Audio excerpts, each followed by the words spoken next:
Now, thanks to the timing. Look at my shadow sense. Ooh, what are you wearing? Ooh, my eyes, I'm wearing natural tan, Mocha Stop! Java. This is not sponsored by Lip Sense. My lips are caramel honey. Wait, No. caramel apple, honey rose. How much wine have you had? They're very pretty. They're dark. Stop it. Keep going. Stop it. Oh my gosh. Off to a rousingly good start. Watching this. If I didn't say before, Mike Brady, that is a phenomenal smoking jacket you're wearing. Thank you, sir. Yes. His six glasses of brandy to get into character. This is well, I came prepared.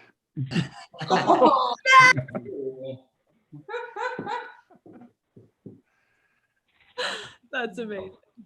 Yeah. Cheers. Cheers. Cheers. Cheers if you have a beverage.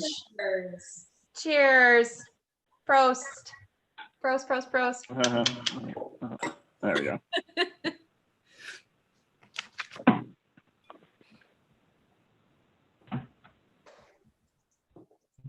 Hey, this is really good boxed wine.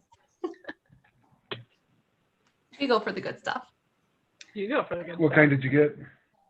Oh, it's right next to me. It is Moscato. Your Nighthawk stuff is even better, but surprisingly, Boda's really good. And it's really popular during the pandemic. It's hard to keep in stock. Yeah. I like the Bodas for their red. They have a decent red for not too expensive. So Last week, a lady came in and bought 21 boxes of all the cabs. For her husband. There's 4 bottles in each of those boxes. It's obscene how much she bought. Does she not live in Madison? I don't know. I wasn't there when it happened. That's crazy. It's crazy. apparently she had a very good time. Yeah, I hope so. Or was remedying a very bad time. Mm. Immediately preceded by.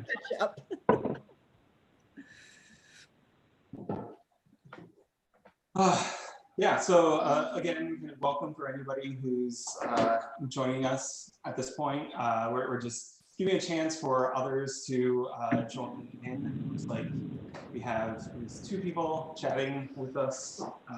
Ross says cheers, and Struba, I'm guessing that's Noah, says thanks, Garrett, happy to be here. I just gave a little welcome. So thank you all for joining us in our silly little quarantine activity here. I know that there is also originally Maya said, hey everyone, good luck. So yeah, thanks Maya. So we will be getting started in a little bit. I know that some of our special guests from Freedom Inc. were just doing a live stream of their own that they may be wrapping up. So they may be, they are still waiting to join with us. So hopefully they will be able to join us in a few minutes, and we can spend some time hearing what they have to say. So thanks for being here with us as we try this little experiment. Yeah, and thanks for all of the donations Yeah, for the fundraiser so far. all the donations for the fundraiser so far. Last I looked, we have $320 out of 500 goal. Yeah, as I was sitting here making the fundraiser, I was like, it defaults in 200. I'll bump it up to 250, and then just like immediately people started to do things even before we got started here, and I was like, oh, okay, maybe I'll bump it up to 500. Yeah, we'll see how that goes. Yeah, different world out there right now, and I'm very interested to be able to hear some more directly from the activists who will have joined us. So yeah, we can go back to chatting about some other things for a little bit while we're waiting for that. Oh, I should get back to the top of my script. I keep like scrolling through nervously. Ryan, do you have a ponytail? Started at random scenes and we have to Yeah. Can I see the profile? What is this? How long is it? Oh, look at it. The script. It's gross. You used to have long Oh. hair. When I met you, you had long hair, Mhm. right? This is either as long or longer as that. I think that was the last time I had it this long. I think it's about the It's a lot same. thinner here. Yeah. The length is about But- the same from when we Yeah. started dating. Mm. Do you like it, Kelsey? Marsha, mm. She doesn't not like it anymore. No. It's gotten past the awkward stage, like where he would pull it back and then he had like these little like wings right here. That's weird. So that's not as awkward because it was pretty awkward for a little bit. Of course she does. Maybe it's So we have a bunch more well wishes, a bunch of fans here for Mike. David Hopper, his photo is so so. Groupies. Is anyone surprised? Because No, I'm not. we knew that going into it. Let's get a chance.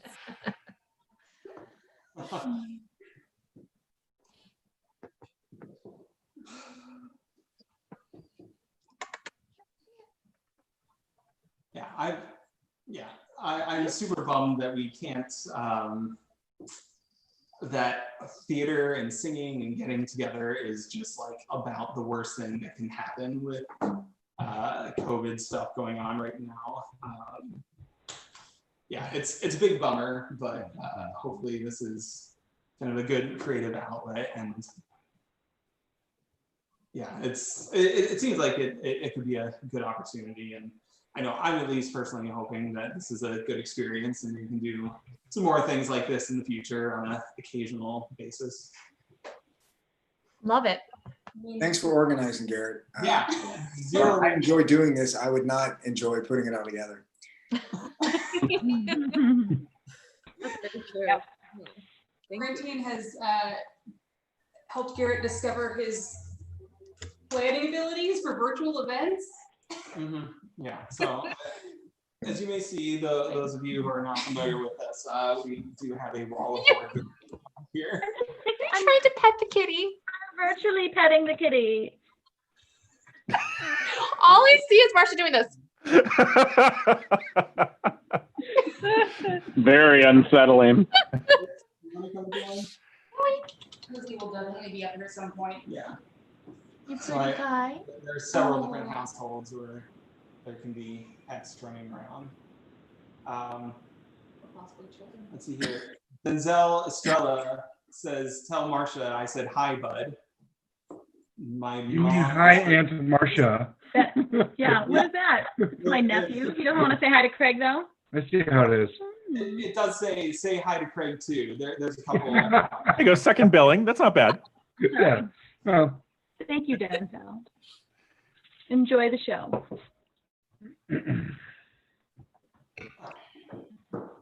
Yeah, we got you, Denzel. There is a for those of you, if you're not familiar with some of this technology, there is about a 30-second delay from when we say something to when you actually get to see it, just so that you can kind of get the best video quality, because it tries to do it in real time. It's a lot more messy, so hopefully it's all. oh, I thought that was so you could edit out all the swearing. yeah, I am here prepared for just a loud buzzer if there's anything that gets too objectionable.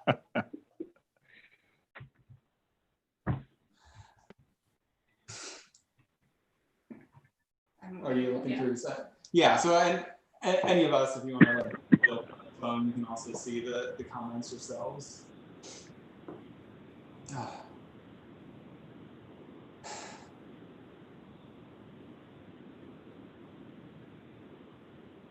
Yeah, miss seeing everybody. This is definitely a nice little token of things, but it'll be nice if the world can be a bit safer. Yeah, I don't know. Throws a bone. Yeah. Kenzie Marucci says y'all are going to kill it. Ooh. Yeah, and to answer Mickey in the chat, if this is Mike's training face or acting face or both, this is definitely my acting face. My training face is 100% intense. It's all steel blue intensity. Are you going to make us introduce ourselves with 3 things, Mike? Because that's what I'd be ready for. What's your name? What's your I've got organization? icebreakers ready for you, buddy. And what is your, if you were a spoon, what kind of spoon would you be? I'm the big spoon. Big spoon. I mean, naturally. I like to think I'm a ladle. Kind of fun.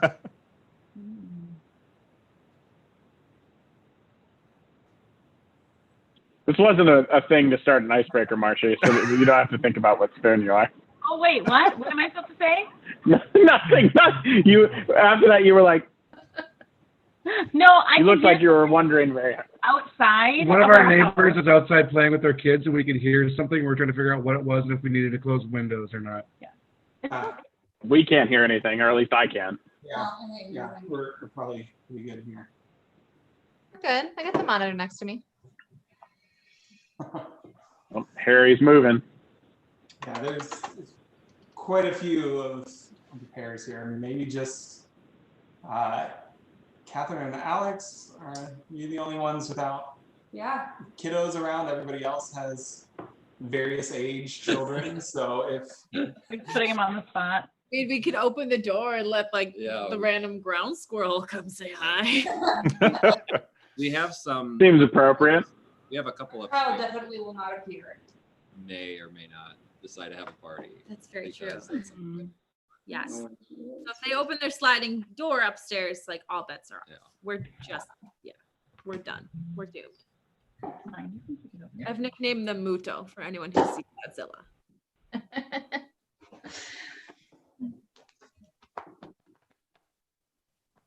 I'm wearing a black and white scrunchie. I thought that looked like a maid. It really works. It does. From the 80s, maybe. I don't know. It works. It wasn't filmed in the 80s, so it's good. Yeah, I was thinking about 80s. I didn't have anything 80s though. so, Denzel is also asking to say hi to Mickey, Olive, Fairy May, and Kusing. Kuching, yeah, those are our kids' cats. Yep. Aww. Probably, if any of them come, give a nice little stretch. Kristen, so I'm gonna text them. The whole family watching. Oh. It looks like the stream finished, yeah. Okay. Were you guys checking their other stream that they were doing? Yeah, I think it's finished. Yeah. Okay. I mean, clearly there is a lot going on that they're trying to get plugged into. So I probably should have followed up a little bit more today to send an email to double check there. Yeah, Yeah. I think we're lower priority right now, probably. Yeah. Probably. I did kind of mention hey, this is just a bunch of friends. And That was a well-placed voice crack.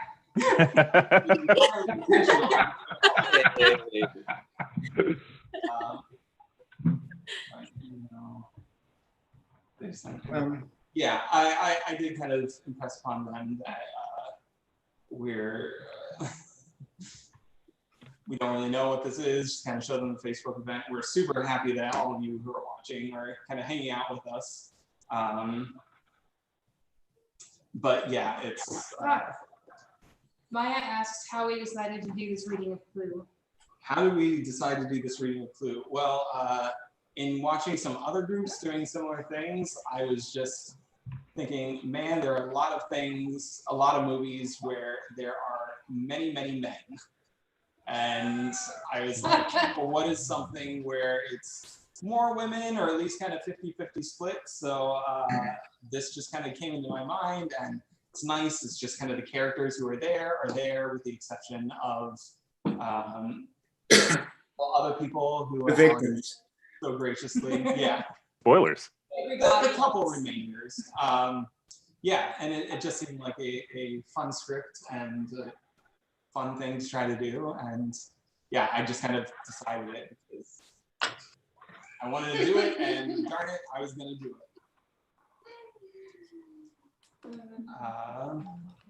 Okay, let me see if I can.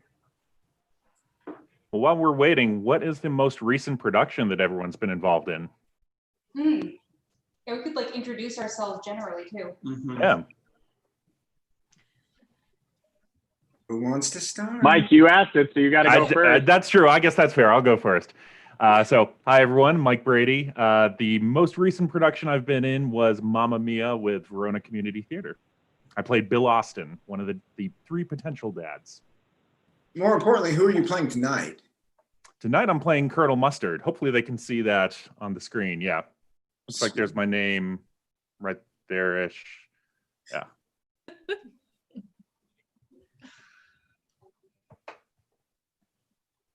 I'll go next. My name is Great. Ryan Odorizzi. The last show that I did was Parade with Middleton Players Theater.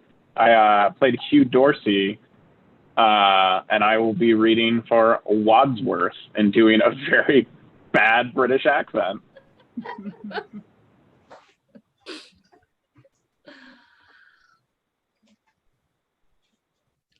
John, go. Okay. Last show I did was 4 Weddings and Elvis at VACT earlier this year. Snuck it in before a live shutdown. And tonight I'll be Mr. Green. What's your real name? John Beard. Thanks for the reminder. Marsha? Me? Oh, okay. I'm Marsha Heuer. And the last show that I was part of didn't actually happen. I was co-choreographing Chicago with BACT, and then I was directing 12 Angry Jurors with Sun Prairie Sun Prairie High School. But otherwise, I performed in the chorus of Mamma Mia in January as well. And I will be Yvette tonight. And I've never really done a French accent, so let's see how it goes. Okay, I'm Craig Heuer, the other half of Team Heuer here. The last show I was in the chorus of Young Frankenstein with VACT, and I was typecast as the dirty old man of Professor Plum. Right. Okay, I'll go. I'm Kelsey Odorizzi, and my last production was Mamma Mia with VACT. And like Marsha, I was supposed to music direct VACT's teen show Chicago, but unfortunately that got canceled. So my last show that I was in was Mamma Mia. Yay. And you are Miss I played Miss Scarlet.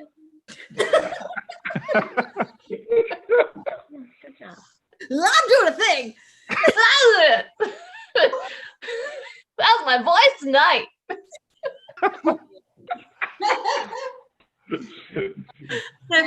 I get a lift.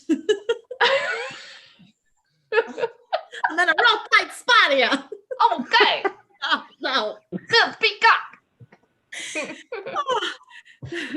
I'm Katherine, Allee. The last show I was in was The Odd Couple. It's been a minute since I've done a show. This was spring of 2019. I was supposed to be in a production of Pirates of Penzance this summer, but that unfortunately got canceled, as did many other shows, as we've been hearing. So we are all itching. We're all itching to get back. So this is a really exciting time for all of us to come together. I know a lot of us have done shows together. So I'm really excited, and I'll be playing Mrs. Peacock tonight.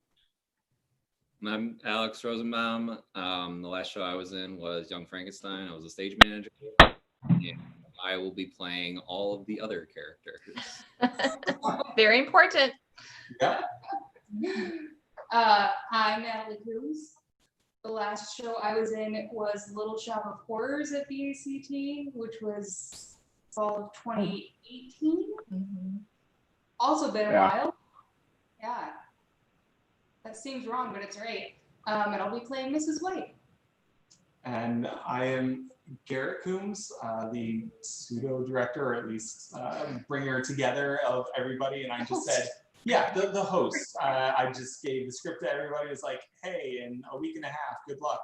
Let's just read this. I will be reading the stage directions or things. So like introducing scenes and describing what's going on. The last show that I did was Hunchback of Notre Dame, and there's Chopin in there. And that was even more of a hot minute ago. Yeah, it's been a while. Yeah, that was January. Yeah, and I was looking forward to the summer programming here at the ACT. And once again, that got canceled. But you know what? We're all the safer for it. Okay, so I was hoping that our special guests would be here by this point. I have sent an email to them, so hopefully they may be able to spend some time to stop by and speak with us. But I think we can go ahead and get started with things. But I do want to take a moment to kind of talk about this a little bit and how it relates to us. So in the past week, jump too far in my little script here that I have. So again, welcome to this. We're glad you're here.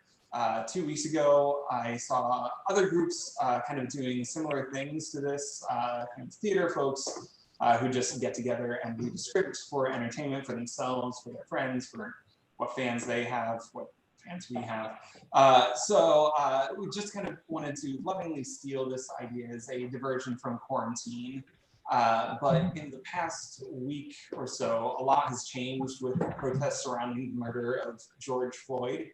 And we wanted to make sure that we were doing the right thing with this to honor the work being done with protests and different items like that, just because we didn't want to be insensitive. And although this was made as a diversion from quarantine, we didn't want to divert attention from that. So a cast member suggested that we reach out to local activists to see how we could help or otherwise be sensitive to the actions that are happening around the country, because we're certainly not experts on this, nor are we really the voices who should be listened to for this.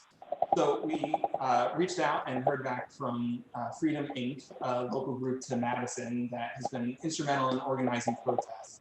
And they said they would love the chance to speak with all of you before our reading tonight, but it seems like perhaps due to me not fully following up and them being extremely busy, I know Natalie and I were watching a stream that they were participating in this afternoon, and there was also one.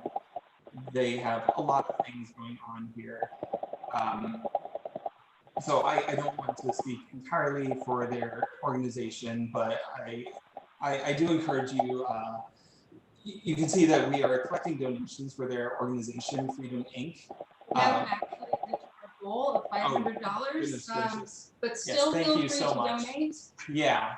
Thank you so much. Yeah. I would highly encourage you to check out their Facebook page. Those of you who are local to Madison, probably if you're reading anything about the protests, you see a lot about Freedom Inc. and Urban Triage, because they're the ones who are very instrumental in gathering a lot of the protests going on. And I found it interesting that yesterday, the form of the protest kind of turned more into a celebration of Black lives as they held a block party at a park downtown. So really interesting the way that they are reaching out to the community and expressing some of their grief and their hopes for the future. So I strongly encourage you to take a look at their Facebook page. They are constantly posting things and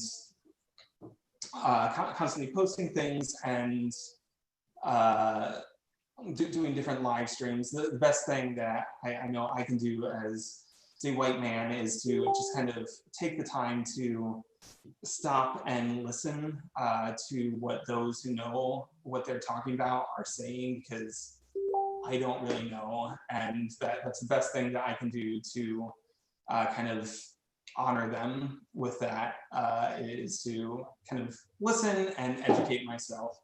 So again, mentioning the donations, in the spirit of this being a replacement, at least on my part, for doing community theater shows, if you wouldn't mind considering donating the price of a ticket for something like that, or even more than that, to Freedom Inc. Again, there are links in the Facebook event and in the YouTube video. So thank you so much for those of you who have already given. Again, if we have the chance, if any of the activists, by names, let's see here. I think I was going to let them introduce themselves. Right at the bottom. Oh yeah, we were going to have Bianca Monker and M. Adams from Freedom Inc. I know I've seen M. Adams in a lot of the different streams. So yeah, still please check them out and keep learning, keep listening. I think that's the greatest thing that we can do as allies in this very strong movement going on. So again, thank you for those who have donated. And again, we'll check in on that as we go by. But outside of that, we've already jumped in with some cast introductions. So I suppose, why don't we go ahead with the reading? And again, we may pause if any of the activists are able to join us. But other than that, we'll go ahead and get started with the show. So I'm just checking some levels on some music stuff here, because hopefully this will work and not kind of freak out on us.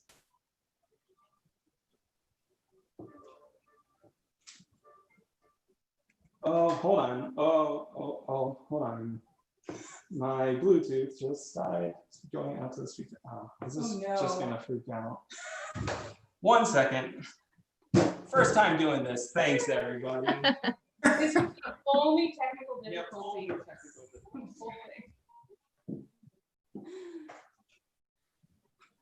This is the magic of live theater.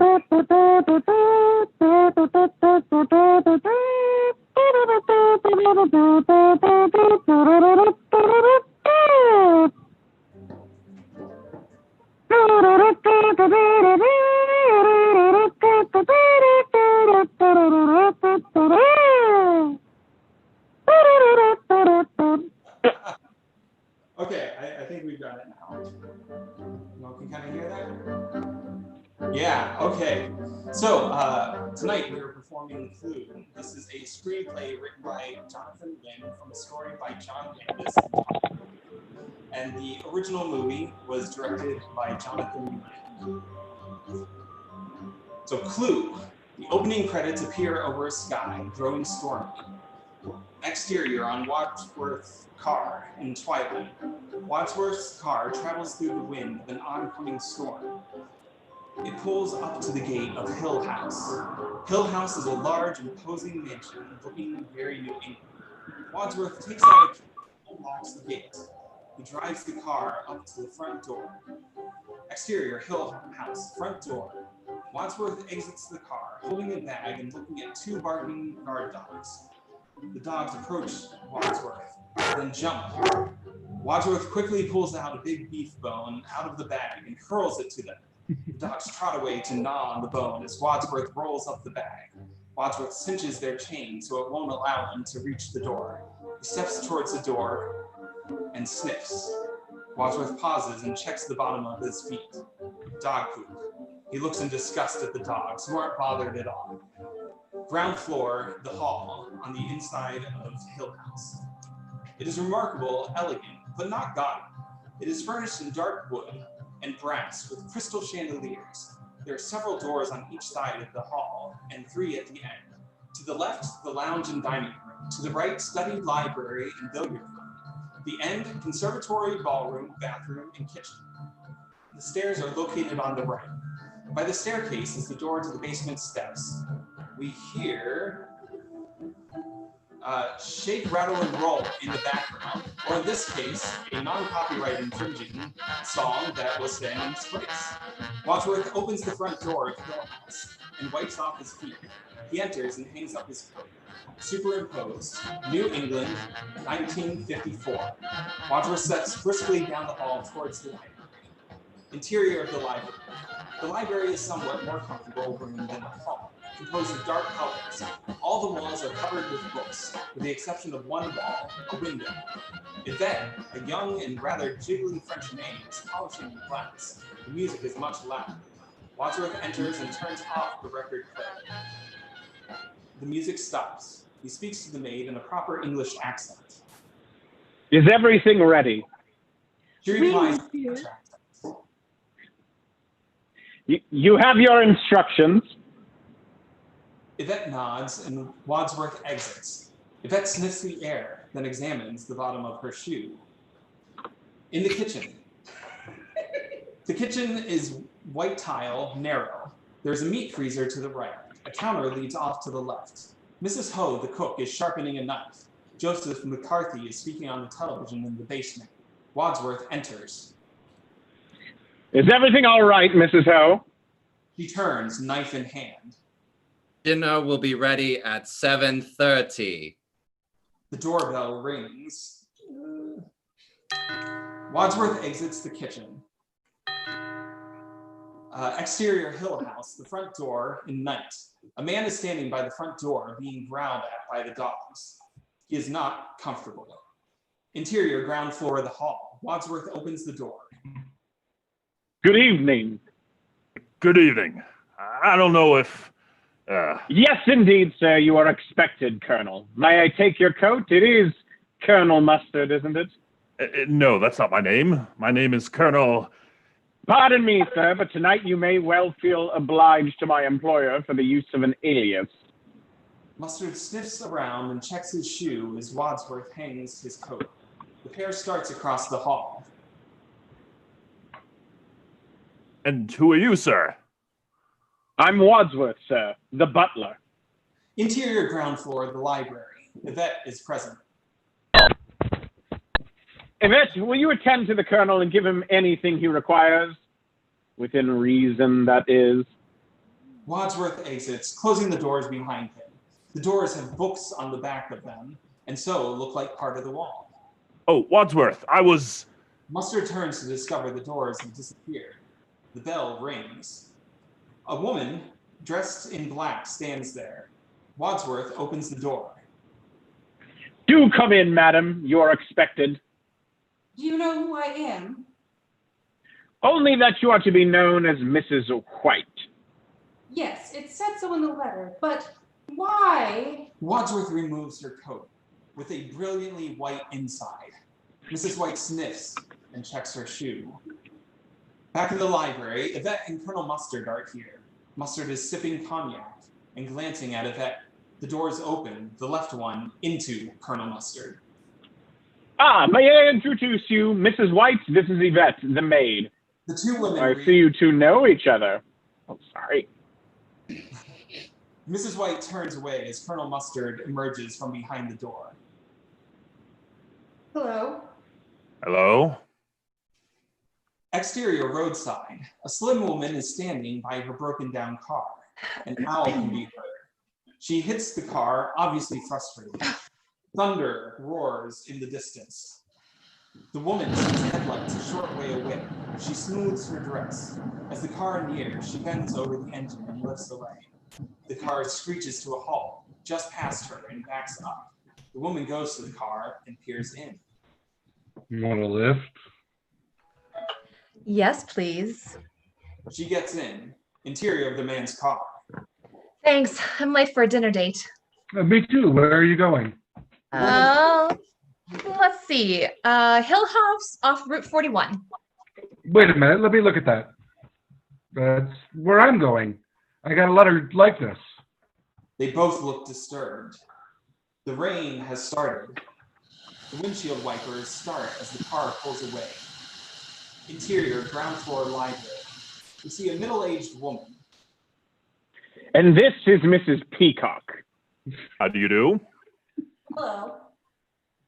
Yvette, would you go and check that dinner will be ready as soon as all the guests have arrived? Yvette nods. Mrs. Peacock stares disapprovingly at Yvette's exposed cleavage. Yvette exits the library. The doorbell rings once again. At the front door, it is now raining quite hard. A man is standing at the door, much like Colonel Mustard was. The dogs, of course, are growling. Wadsworth opens the door. Is this the right address to see Mr. Boddy? Oh, wait, that's Mr. Green for that. I lied. Is this the right address to meet Mr. Boddy? Oh, you must be Mr. Green. Yes. Sit. He says that to the dog. No. Oh, Mr. Green frantically sits at a bench by the door. no, not you, sir. Mr. Green sheepishly gets up and enters the house. Interior of the man's car. It should be just off there. That must Front gate. be it. View from the front gate. Lightning crashes. Lightning crashes, illuminating the house. Why is the car stopped? It's frightened. The car is started again, and it rolls up the driveway. Lightning crashes, making Mr. Green gulp. The man and woman exit their car and run for the front door. The man shields the woman from the now heavy rain. What a godforsaken place. He squeezes one of the woman's buttocks. She shakes his hand off, looking disgusted. The door opens, revealing Wadsworth. Professor Plum and Miss Scarlet. I didn't realize you were acquainted. We weren't. They enter. Ground floor library. The doors open to reveal Professor Plum and Miss Scarlet. May I present Professor Plum and Miss Scarlet? Nods all around. Plum and Scarlet receive wine glasses from Yvette, who Plum eyes. Professor Plum clinks glasses with Miss Scarlet, who looks annoyed. Of course, since you've each been addressed by a pseudonym, you'll have realized that nobody here is being addressed by their real name. The guests glance around suspiciously. Ground floor of the hall. Mrs. Ho bangs a gong once fiercely. The gong is heard a second time. Mr. Green jumps at the sound, dumping his champagne on Mrs. Peacock. Dinner. Mr. Green hands Peacock his glass, starts to mop her up as she clucks. I'm sorry, I'm a little accident prone. Ground floor of the hall. The guests cross to the dining room. Ground floor dining room. The dining room is elegant, in similar decor to the hall, but it is somewhat more comfortable. However, the room is still small. At one end, there is a door and a metal partition, both leading to the kitchen. The guests file in. You'll find your names beside your places. Please be seated. The guests, except for Colonel Mustard, find their places and sit. Wadsworth sets Miss Scarlet's drink on the table to her pleasure. Is this place for you? Oh, indeed. No, sir, I'm merely a humble butler.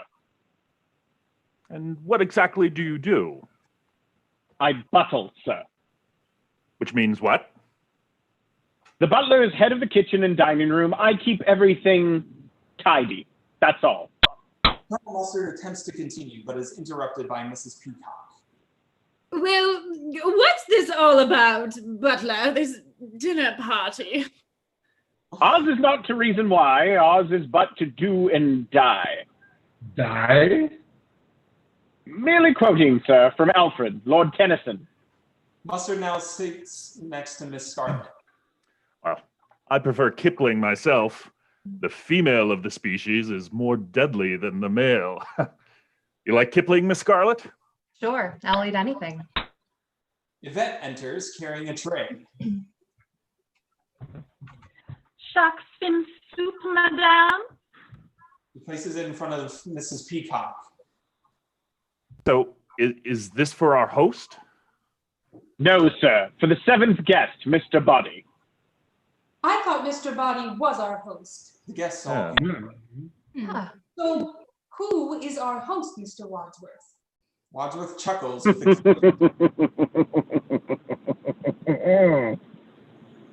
Well, I want to start while it's still hot. Oh, no, shouldn't we wait for the other guest? I will keep something warm for him. what did you have in mind, dear? There is silence. Professor Plum slurps soup from his spoon. Mrs. White disapproves. then does the same. Mustard, Scarlet, and Green stare at them, spoons poised near their mouths. They do it again. Silence. Well, someone's got to break the ice, and it might as well be me. I mean, I'm used to being a hostess. It's part of my husband's work. And it's always difficult when a group of new friends meet together for the first time to get acquainted. So I'm perfectly prepared to get the ball rolling. I mean, I have absolutely no idea what we're doing here, or what I'm doing here, or what this place is all about. But I am determined to enjoy myself, and I'm very intrigued. Oh my, this soup is delicious, is it not? Everyone sits bewildered. You say you were used to being a hostess as part of your husband's work.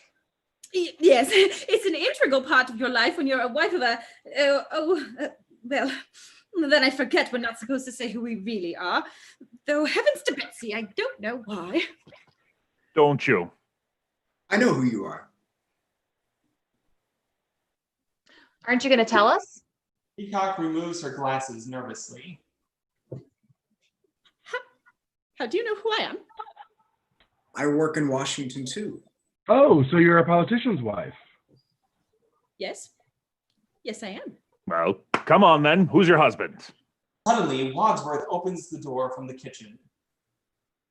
So what does your husband do? Nothing.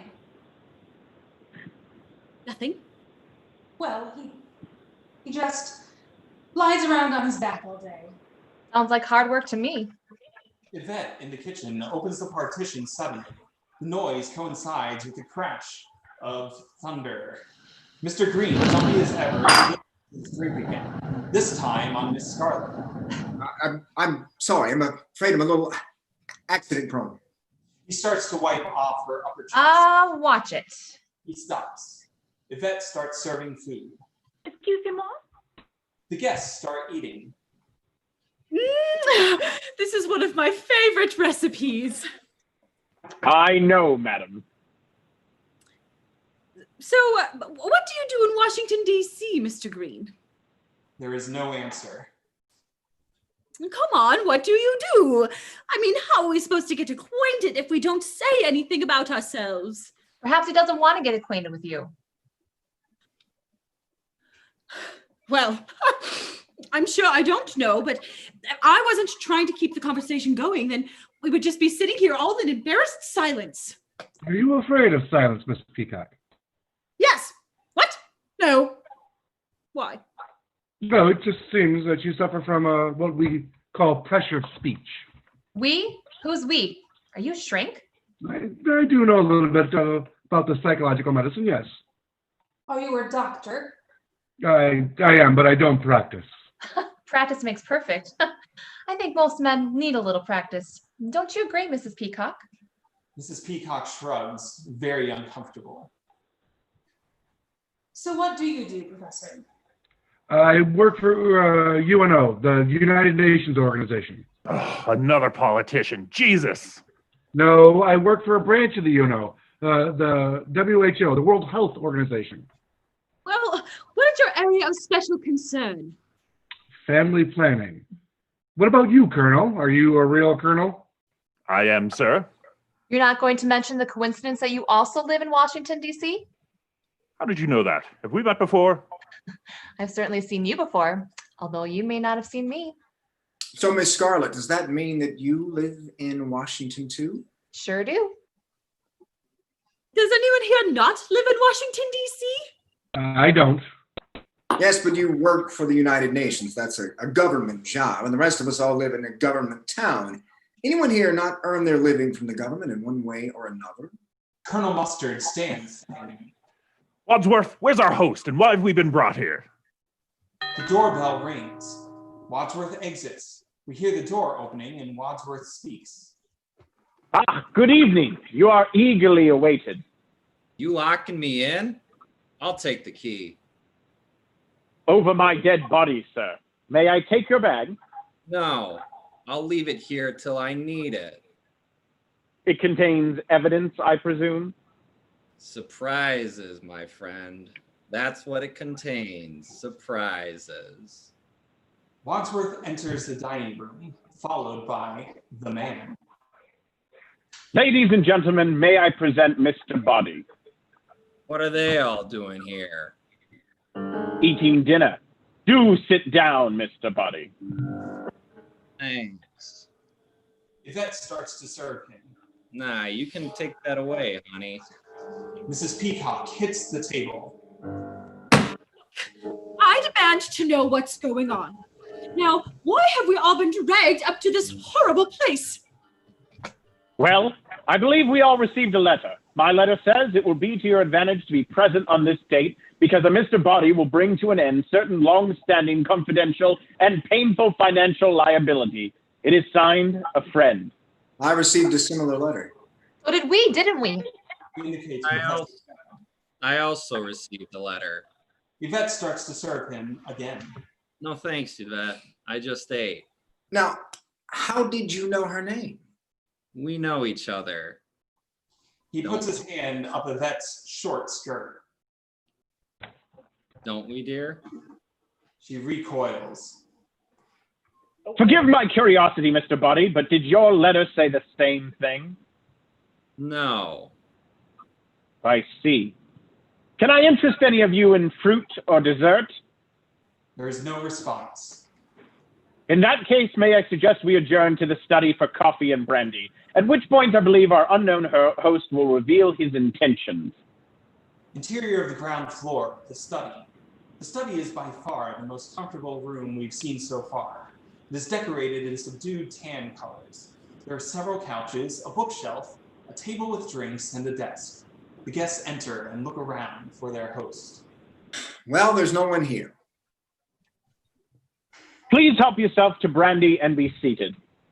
Wadsworth goes to the desk and takes a manila envelope. It reads, "For Wadsworth, open after dinner."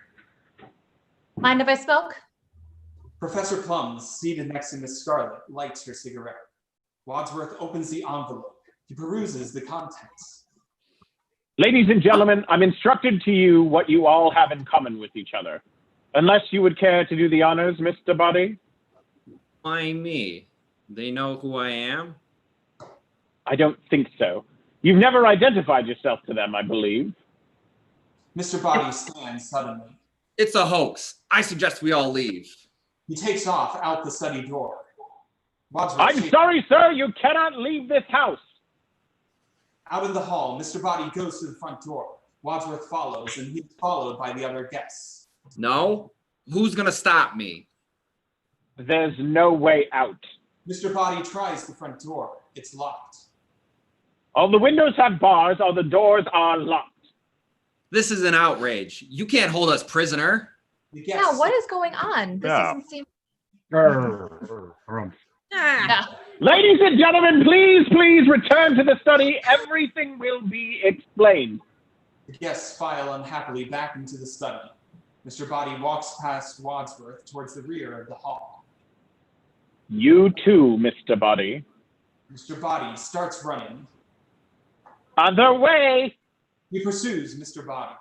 Interior ground floor conservatory. Conservatory is humid with plants all around. 3 of the walls are brick and the 4th is glass, leading to the outside. The rain can be heard and seen against the glass. Mr. Boddy picks up a brick and prepares to throw it into the glass. Wadsworth enters. You can't get out that way. Why not? It's only glass.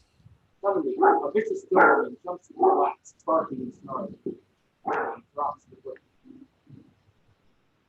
Interior, ground floor of the study. The guests are already present. Wadsworth and Mr. Boddy enter.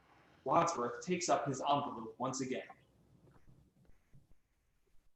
Ladies and gentlemen, you all have one thing in common. You're all being blackmailed. For some considerable time, all of you have been paying what you can afford and, in some cases, more than you can afford to someone who threatens to expose you. And none of you know who's blackmailing, do you? Oh, please. I've never heard of anything so ridiculous. I mean, come on. My life is an open book. Nobody could blackmail me. I've never done anything wrong. Anybody else wish to deny it?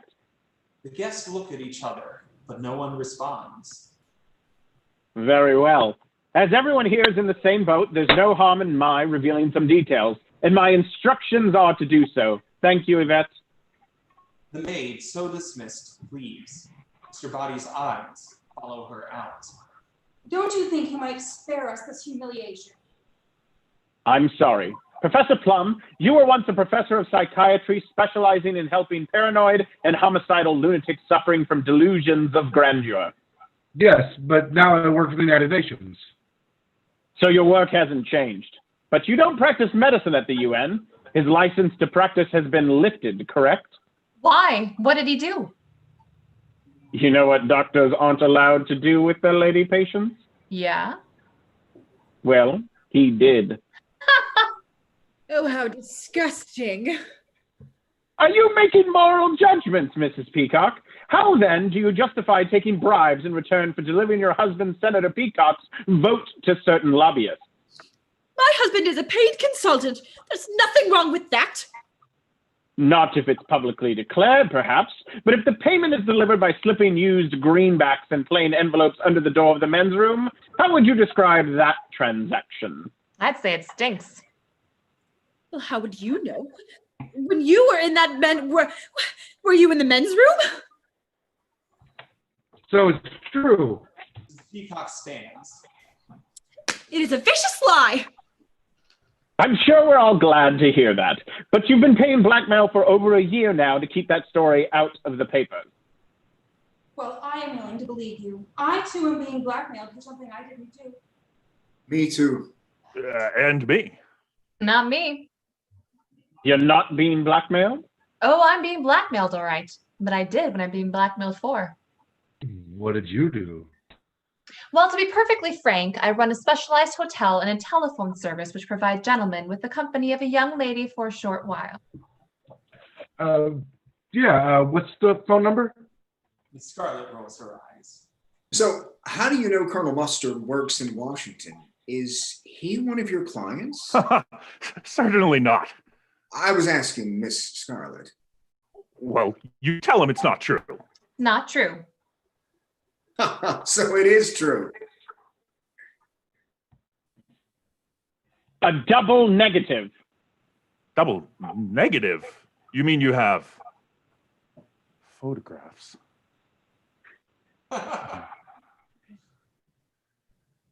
Wadsworth, it's back to you. That sounds like a confession to me. In fact, the double negative has led to proof positive. I'm afraid you gave yourself away. Are you trying to make me look stupid in front of the other guests? You don't need any help from me, sir. That's right. Mustard realizes what he just said. But seriously, I don't see what's so terrible about Colonel Mustard visiting a house of ill fame. Places Most a hand on soldiers- Scarlet's leg. Most soldiers do, don't they? Oh, please. But he holds a sensitive security post in the Pentagon. And Colonel, you drive a very expensive car for someone who lives on a colonel's pay. I don't. I came into money during the war when I lost my mommy and daddy. Wadsworth is puzzled, but soon recovers. Mrs. White, you've been paying our friend the blackmailer ever since your husband died under, shall we say, mysterious circumstances? Oh, Why is that funny? I see. That's why he was lying on his back in his coffin. I didn't kill him. Then why are you paying the blackmailer? I don't want a scandal, do I? We had a very humiliating public confrontation. He was deranged, lunatic. He didn't actually seem to like me very much. He had threatened to kill me in public. Why would he want to kill you in public? I think she meant he threatened in public to kill her. Oh. And was that his final word on the matter? Being killed is pretty final, wouldn't you say? And yet he was the one who died, not you, Mrs. White, not you. What did he do for a living? He was a scientist, nuclear physics. What was he like? He was always a rather stupidly optimistic man. I mean, I'm afraid it came as a great shock to him when he died. But he was found dead at home. His head had been cut off and so had his, you know. The men in the room crossed their legs. I had been out all evening at the movies. Do you miss him? Well, it's a matter of life after death. Now that he's dead, I have a life. But he was your second husband. Your first husband also disappeared. But that was his job. He was an illusionist. But he never reappeared. He wasn't a very good illusionist. Mr. Green clears his throat and says, I have something to say. I'm not going to wait for Wadsworth to unmask me. I work for the State Department, and I'm a homosexual. Wadsworth, wide-eyed, looks for Green's file. Mrs. Peacock clucks in disgust. But I feel no personal shame or guilt about this, but I must keep it a secret or I will lose my job on security grounds. Thank you. Mr. Green sits back down next to Professor Plum, who rapidly stands and walks away. Well, that just leaves Mr. Boddy. What's your little secret? His secret? Oh, hadn't you guessed? He's the one who's blackmailing you all. Mr. Boddy looks very satisfied. You bastard! Guests advance on Mr. Boddy as he stands. Colonel Mustard challenges Mr. Boddy to a fight boxing style. Put him up! Mr. Boddy steps on the Colonel's toes and pokes him in the eyes. Gentlemen, If you can't fight fairly, don't fight at all. Calls me a bastard. Mr. Green and the others try to separate them as Colonel Mustard recovers and Mr. Boddy goes for him. Mrs. White decides to take matters into her own hands and knees Mr. Boddy in the crotch. was that necessary, Mrs. White? Wait, the police are coming. The guests disapprove. You can't do that. Listen, blackmail depends on secrecy. You've all admitted how he's been able to blackmail you. All you have to do is tell the police. He'll be convicted and your troubles will be over. Mr. Boddy stands in pain. Not so easy. You'll never tell the police. Then I shall. I have evidence in my possession and this conversation is being tape recorded. Interior ground floor of the billiard room. Yvette is in the billiard room drinking cognac and listening to a tape recorder that is recording. A point of order, tape recordings are not admissible evidence. We return to the study. General confusion ensues. Ladies and gentlemen, the police will be here in about 45 minutes. Tell them the truth and Mr. Boddy will be behind bars. Mr. Boddy goes for the hall. Wadsworth stops him.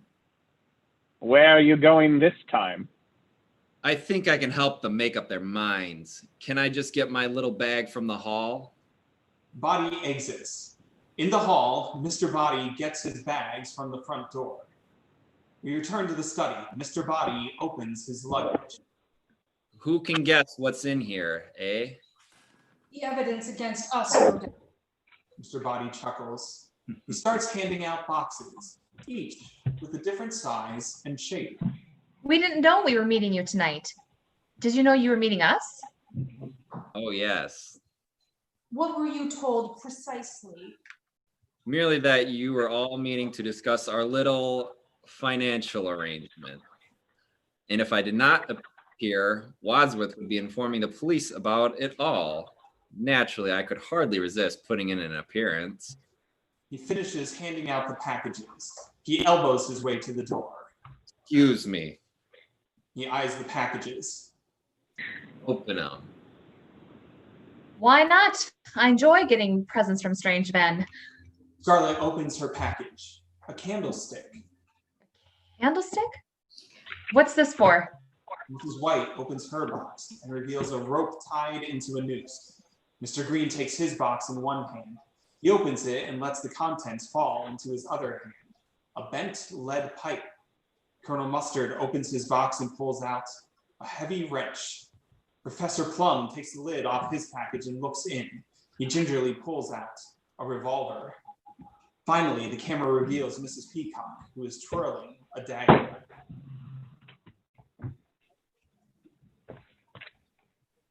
In your hands, you each have a lethal weapon. Mr. Boddy walks on camera and continues. If you denounce me to the police, you will all be exposed and humiliated. I'll see to that in court. But if one of you kills Wadsworth now, Wadsworth's eyes widen in shock. no one but the 7 of us will ever know. He has the key to the front door, which he said would only be opened over his dead body.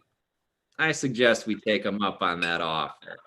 Mr. Boddy goes over to the light switch with deliberate ease. He closes the door to the hall and sets his drink down. The only way to avoid finding out yourselves on the front pages is for one of you to kill Wadsworth. Now! He turns off the lights. You hear noises. Someone inhales rapidly. A gunshot. Something stirring a shadow. A scream. The lights go up. Mrs. Peacock, who turned on the light, drops the dagger in shock. The body, laying prone on the floor. It's not Wadsworth. The guests murmur to each other. Stand back, give him air. Let me he goes next to Mr. Boddy. Let me see. He checks Mr. Boddy for signs of life. He's dead. Who had the gun? I did. You shot him!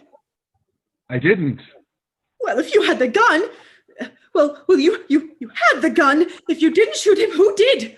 Mr. Boddy is turned over. Nobody. Look, there's no gunshot wound. Somebody tried to grab the gun from me in the dark, and the gun went off. Look, the bullet broke the vase on that mantle. Everyone rushes for the mantle simultaneously, causing confusion. He's absolutely right. Look, there's a bullet hole there in the wall. See that? Mr. Green grabs Professor Plum by the lapels. How did he die? I don't know. Pulls him away. Not a forensic expert. Well, one of us must have killed him. Well, I didn't do it. Oh, I need a drink. He opens the door and gets Mr. Boddy's cognac. She sits. Maybe he was poisoned. Mrs. Peacock drops the glass in revulsion and starts to scream. Mr. Green takes her to the sofa with words of comfort. She sits but won't stop screaming. Mr. Green slaps her. I had to stop her from screaming. Was the brandy poisoned? I don't know. Scarlet picks up the glass. All the cognac has spilled out. Looks like we'll never know.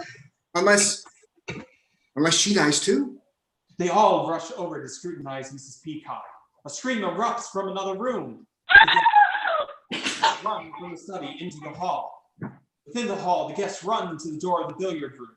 Mr. Green tries it. It's locked. Open up!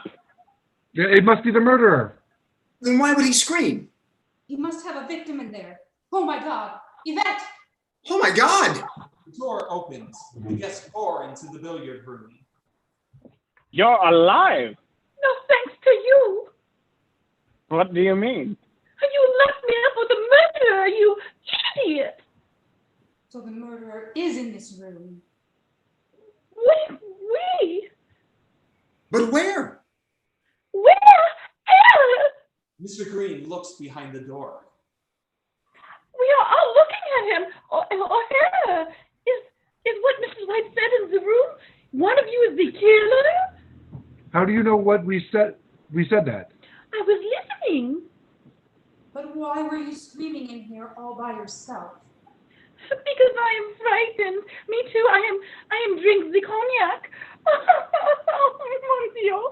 I can't stay in here all by myself. Miss Scarlet and Colonel Mustard go to Yvette. Come back to the study with us. What's the matter? Mustard, There's safety in numbers. he realizes it and puts it away. My dear. The guests leave the room. After they are gone, Wadsworth takes the tape off of the spools. Interior ground floor of the study. Is there no indication of how he died? No.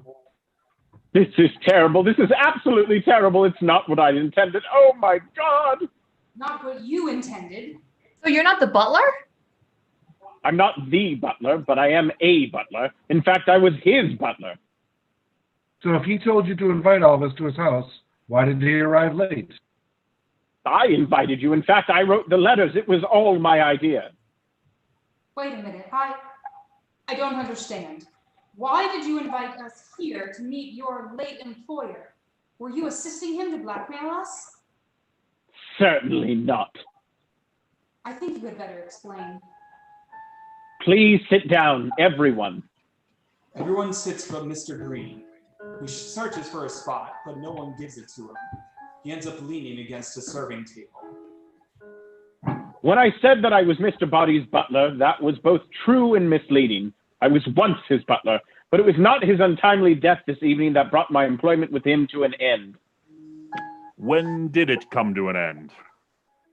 When my wife decided to end her life. She too was being blackmailed by this odious man who now lies dead before us.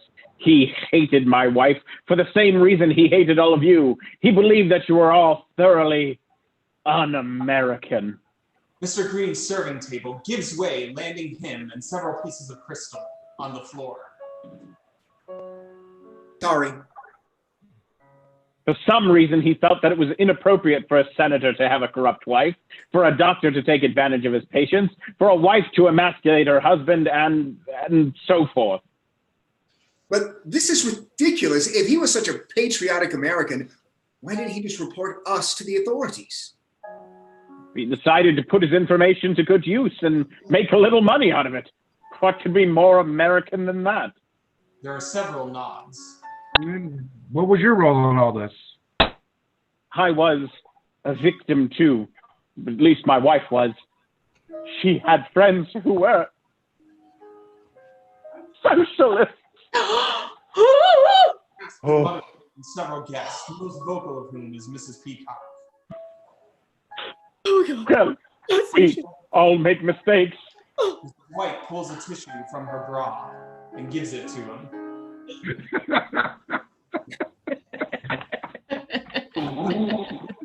Got there.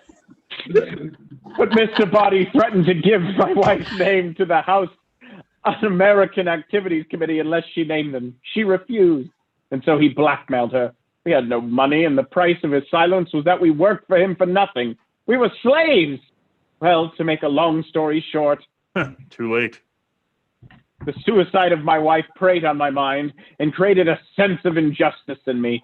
I resolved to put Mr. Boddy behind bars. It seemed to be the best way to do it, and to free all of you from the same burden of blackmail was to get everyone face to face, confront Mr. Boddy with his crimes, and then turn him over to the police.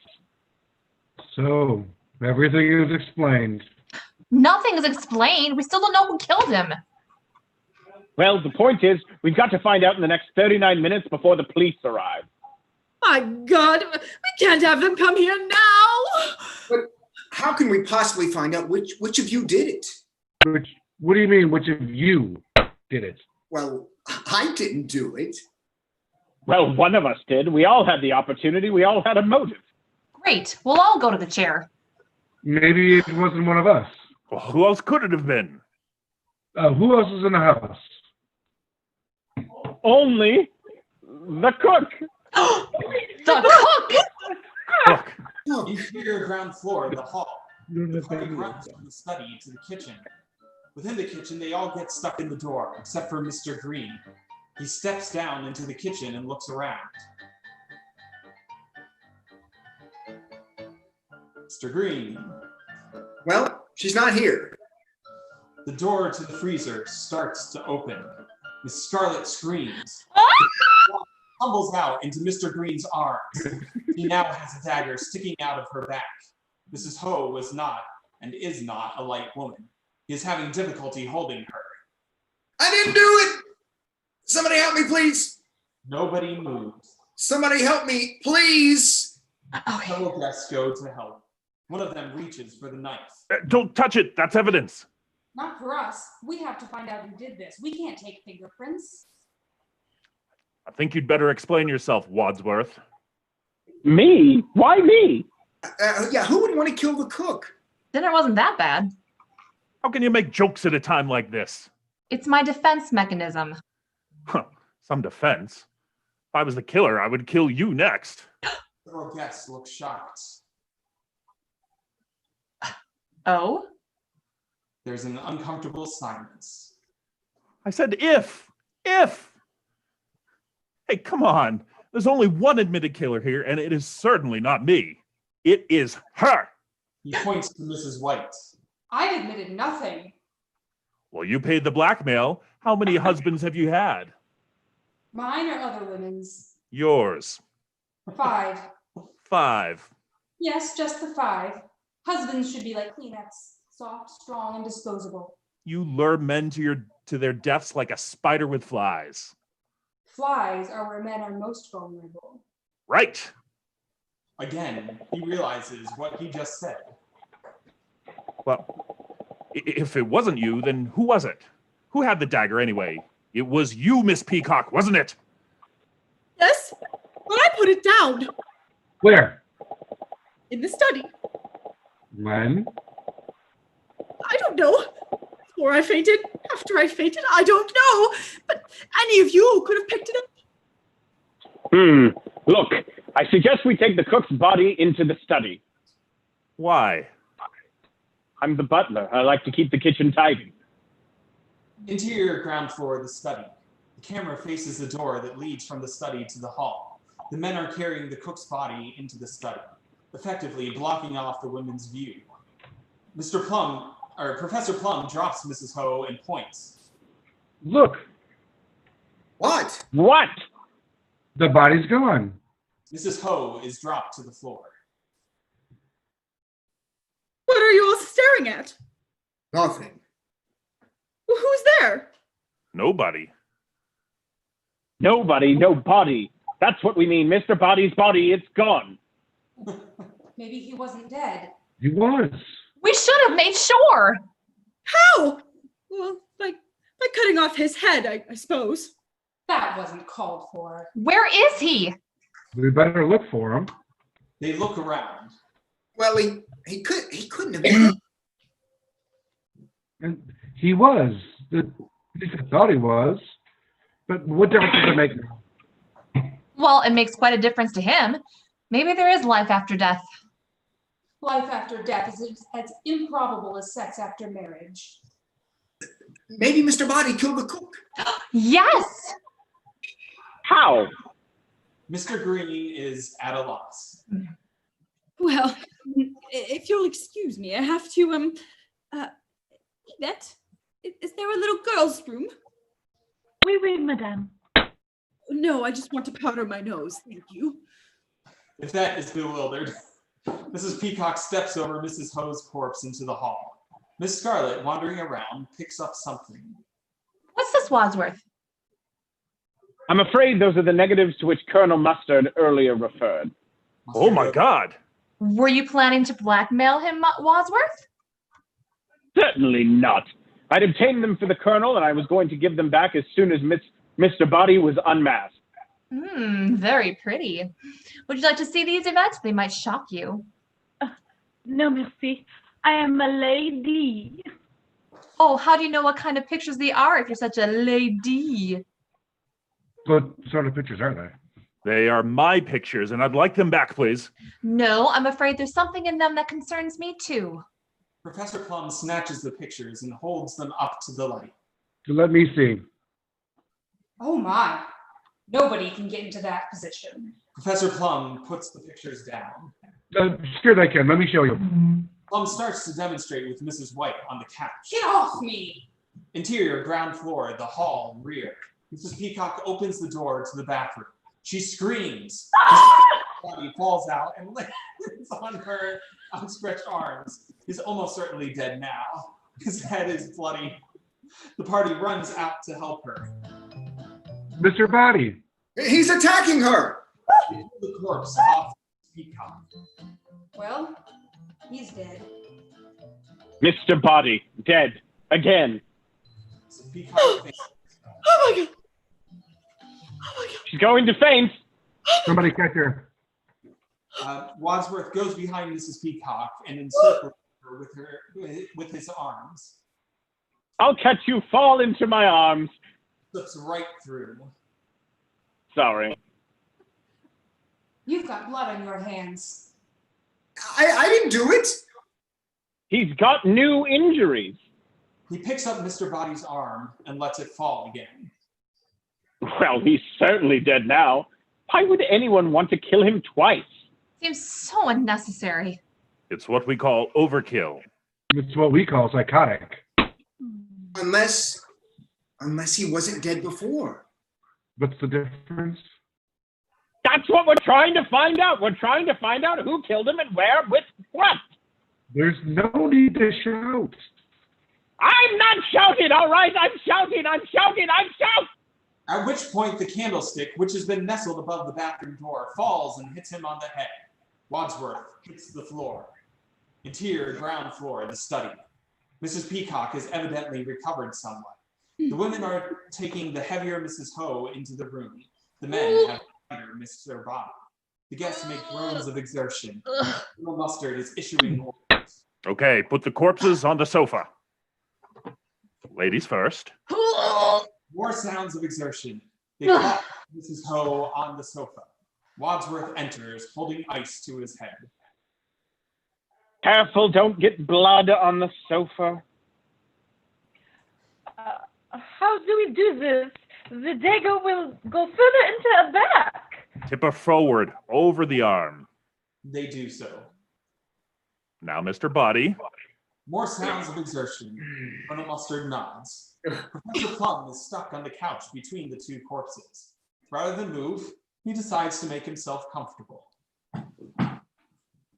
Now, who... He closes Mr. Boddy's staring eyes. Who had access to the candlestick? It was given to you. Yeah, but I dropped it on the table. Anyone could have picked it up. You, him. Wadsworth starts going around the room, picking up the weapons. Look, we still have all these weapons. The gun, the rope, the wrench, the lead pipe. Let's put them all in this cupboard and lock it. There's a homicidal maniac about. He locks the weapons in the cupboard. Everyone states their approval. Very good. Okay, all right. No. What are you going to do with the key? Putting it in my pocket. Why? Well, to keep it safe, obviously. That means you can open it whenever you want. But it also means that you can't. But what if you're the murderer? I'm not. But what if you are? Well, it's got to be put somewhere. If I've got it, I know I'm safe. We don't know that we are. I've an idea. We'll throw it away. Yes, that is a much better idea. The floor of the hall and the foyer. Wadsworth opens the front door and prepares to throw the key out. Waiting outside the door is a man who ducks, thinking Wadsworth is about to hit him. The butler quickly recovers and pockets the key. The rest of the party runs up behind him. Sorry. Can we help?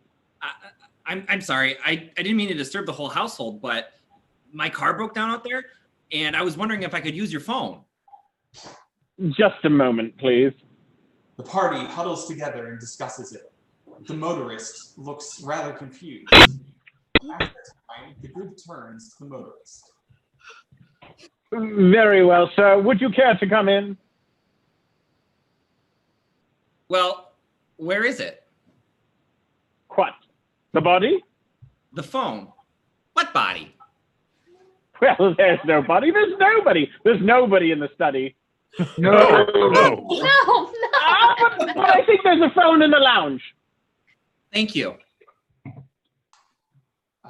Interior, the lounge. Wadsworth leads the motorist inside and indicates the phone. When you've finished your call, perhaps you'd be good enough to wait here. It is not a question. Certainly. Wadsworth exits the lounge. In the hall, Wadsworth closes the door to the lounge and locks it. Colonel Mustard comes up from behind him and puts a hand on his shoulder. Wadsworth yells in fright. Where's the key? In my pocket. Not that key, the key to the cupboard with the weapons. Do you still wish me to throw it away? Yes! Wadsworth takes the key from his pocket and throws it out the front door. We see it land on the cement and bounce into the foliage. We return to the hall. Wadsworth closes the door. Well, what now?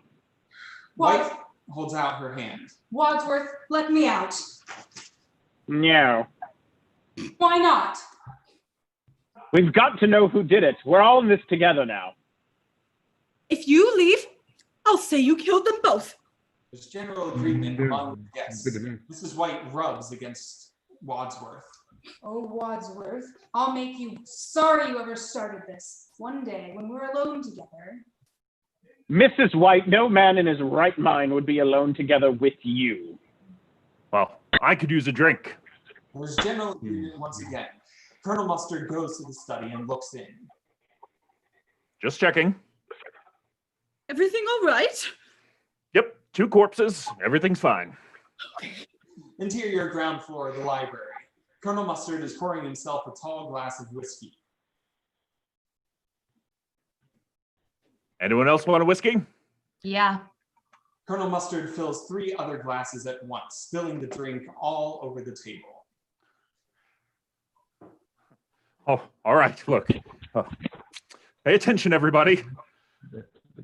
Wadsworth, am I right in thinking there is nobody else in this house? No. Well, then there is someone else in this house. No, sorry, I said no, meaning yes. No meaning yes. Look, I want a straight answer. Is there someone else or isn't there? Yes or no? No. No, there is or no, there isn't? Yes. Mrs. White breaks her glass against the fireplace.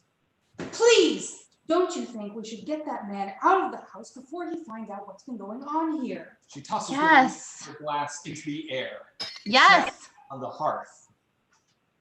How Yes. can we throw him? How can we throw him outside in this weather?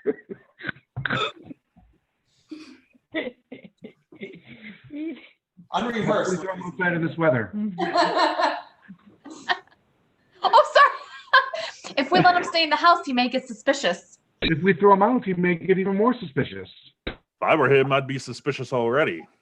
Oh, who cares? That guy doesn't matter. Let him stay. Locked up for another half an hour. The police will be here by then. And there are 2 bodies in the study. Oh, there's still some confusion as to whether or not there's anybody else in this house.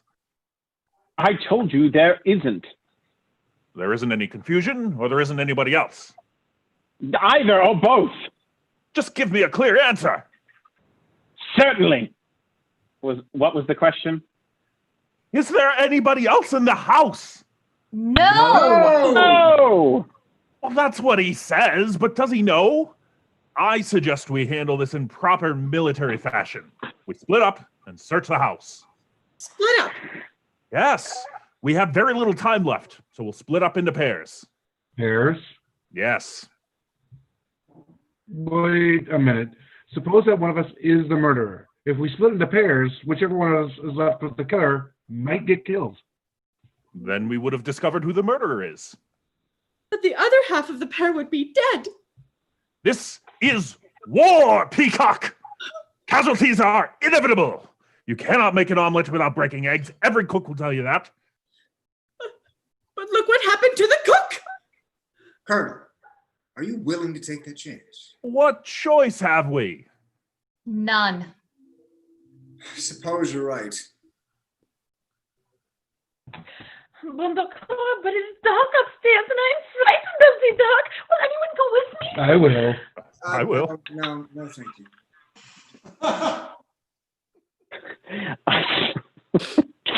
I suggest we all draw lots for partners. He takes the long matchsticks from near the fireplace. Wadsworth is using a knife to cut the long matchsticks into different lengths. He prepares them in his hand so the match's lengths can't be seen. Ready? The 2 shortest together, the next 2 shortest together. Agreed? And I suggest the 2 shortest search the cellar and so on up. The guests approach the butler.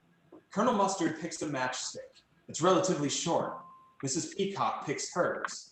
Mustard and Peacock compare. His is longer. Miss Scarlet picks her matchstick with a jerk. Mr. Green reaches over Miss Scarlet's shoulder and gets his matchstick. It is one of the uncut sticks. Colonel Mustard and Mr. Green compare. It's not even close. Yvette selects her stick. It's another long one. Colonel Mustard and Miss Scarlet compare. They match, putting them together on the ground floor. Miss Scarlet looks disgusted. Mrs. White selects hers. In the background, the party tries to match sticks. Professor Plum picks his matchstick. Wadsworth takes what is left. Mrs. White steps up to Wadsworth and pairs his matchstick. They're going to the second floor. Professor Plum walks by Yvette and a distraught Mr. Green, who are going to the attic together. Plum matches cellar sticks with Mrs. Peacock. It's you and me, honey bunch. Oh, God. Interior ground floor, the hall. We see the party as it splits up. Wadsworth and Mrs. White start up the stairs, as do Mr. Green and Yvette. Professor Plum and Mrs. Peacock stop, unsure of where to go. Wadsworth pauses on a step and indicates the door under the staircase. The cellar. Colonel Mustard and Miss Scarlet stop in the middle of the hall. Well, we know what's in the study. We've just come from the library. The stranger's locked up in the lounge. Let's go look in the billiard room again. They go to the billiard room. Professor Plum opens the door to the cellar. Mrs. Peacock reaches in and turns on the light. They enter cautiously. On the second floor hallway, the storm is still all around the whorehouse, visible from a second-story window. Wadsworth and Mrs. White walk down the hallway as Mr. Green and Yvette start climbing the stairs to the attic. We hear thunder and rain. Darkness in the attic. We don't know exactly where we are. Suddenly, a light turns on. We see Mr. Green and Yvette at the bottom of the attic staircase. Both of them are terrified of what may be above them. There is silence. Do you want to go up in front of me? No. I'm sure there's no one up there. You go in there from front.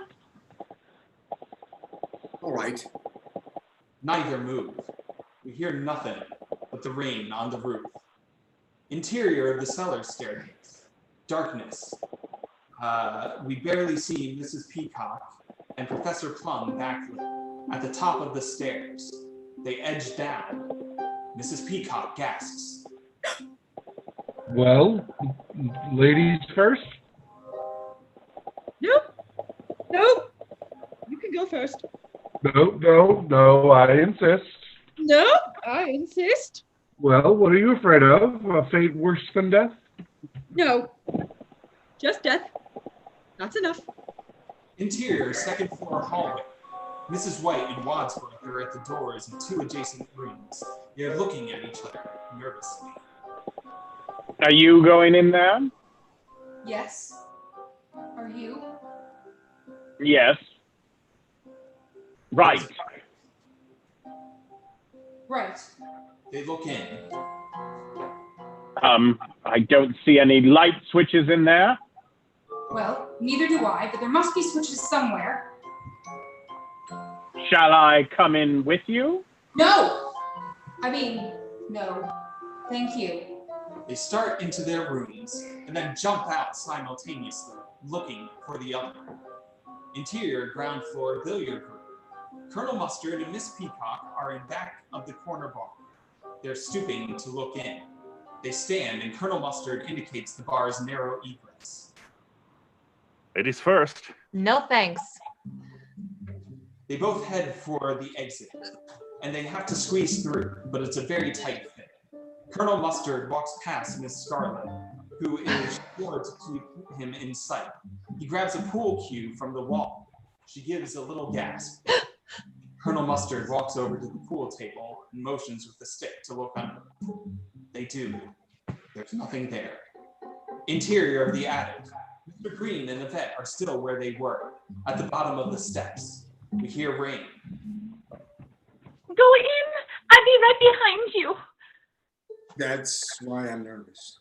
Then we go together. Together. Up the narrow steps. Interior cellar. Mrs. Peacock and Professor Plum are still inching down the stairs. Mrs. Peacock turns the lights on. Turns on the lights as Professor Plum slips on a step. This frightens Mrs. Peacock, who runs down the remaining few steps. Stay there. Interior ground floor, the hall, and the foyer. Colonel Mustard and Miss Scarlet throw open the closet door. Nothing there. Second floor, master bedroom. Wadsworth is wandering in the dark. If there's anybody in here, just look out. Interior, second floor bedroom. Mrs. White is wandering like Wadsworth. Are you hiding? I'm coming. Ground floor ballroom. Colonel Mustard and Miss Scarlet are backward. We see the hall behind them. What room's this? Search me. All right. He starts to frisk her. Get your mitts off me. He does. Interior cellar. Mrs. Peacock sees a rat and screams. The rat crawls away. Professor Plum tenses but starts to look around. Interior ground floor ballroom. Colonel Mustard flips on the lights, making Miss Scarlet gasp. Nobody here. He's behind one of those curtains. She points to the curtains at the far end of the ballroom. You look. I'll go search the kitchen. Colonel Mustard leaves. Scarlet sighs. She starts to walk slowly towards the curtains. The curtains almost seem to be moving, but it could just be her imagination. Then, there's definite movement off to the right. Scarlet stops in her tracks, trying to scream but unable to. Continues cautiously. Scarlet reaches the curtain, pauses, and then throws them back, revealing a broken window with wind blowing in. Exterior roadside. It is still raining. We see the motorist car on the side of the road. A cop car pulls up to investigate. Interior ground floor of the study. You see photographs and papers, as well as the tapes of the conversation Yvette was making earlier. The gloved hand picks them up. The hand throws the photos and papers into the fire. Then the tape goes in. It all burns. The hand now uses a key to unlock the cupboard with the weapons. But wasn't that key thrown away? The weapons are revealed. Back at the motorist car, the camera reveals a police officer shining his flashlight into the car. As before, we see the cop shining his flashlight into the car. Interior ground floor of the lounge. The motorist is making a phone call. I'm a little nervous. The camera reveals the lounge's fireplace, which is swiveling around. I'm in this big house and I've been locked into the lounge. Yes. The next statements are intercut with the wrench approaching the motorist. The funny thing is, there's a whole group of people here having some sort of party. And one of them is my old boss from... The wrench descends. The phone falls to the floor. Then the motorist follows suit. A gloved hand places the phone back onto its cradle. And at this moment, we're going to take a very short intermission, about 5 minutes or so, just so that those of us who are here can get a chance to grab a drink, use the restroom. So we will see you back here in about 5 minutes. It'll be 9:40. Woo. This is Far off. yeah, we're a little far off. So thanks for hanging in with us, and we will be right back, and we will give you some music as well.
And why do we need all of these things?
So as hopefully some of the other folks are getting ready to come back here, just wanted to remind people again that as part of this, we are raising funds for Freedom Inc, a local organization that's instrumental in the Black Lives Matter movement, local to Madison. There are donation And that we or Garrett that we can hear. We highly encourage you to check that out. We had a goal of $500 that we got surpassed. Looks like right now we're at $575. So thank you so much to all of you who have. I think I was muted that entire time. Oh. There we go. Yeah. Okay. I turned it off just for a split second so that, like, not both mics. Well, just wanted to say that. What did I say? Thank you again to everybody for joining in with us tonight. Again, we are raising some funds as a part of this for Freedom Inc, which is a local organization that is organizing a lot of things in Madison for the Black Lives Matter protests that are going on, as well as a number of other very worthy causes. Clearly, that's one of the things that's at the forefront right now. And thank you so much to all of you who have donated. So far, we have $575 out of $500 that we're hopefully looking to stretch to. So thank you so very much, all of you who have contributed to that. Check out the YouTube link. There's the fundraisers listed there, as well as if you're watching this later and that's somehow closed and you can't give money. I don't really know how this all works. I think there's also a link to directly donate to them kind of at any point, or check in the Facebook link.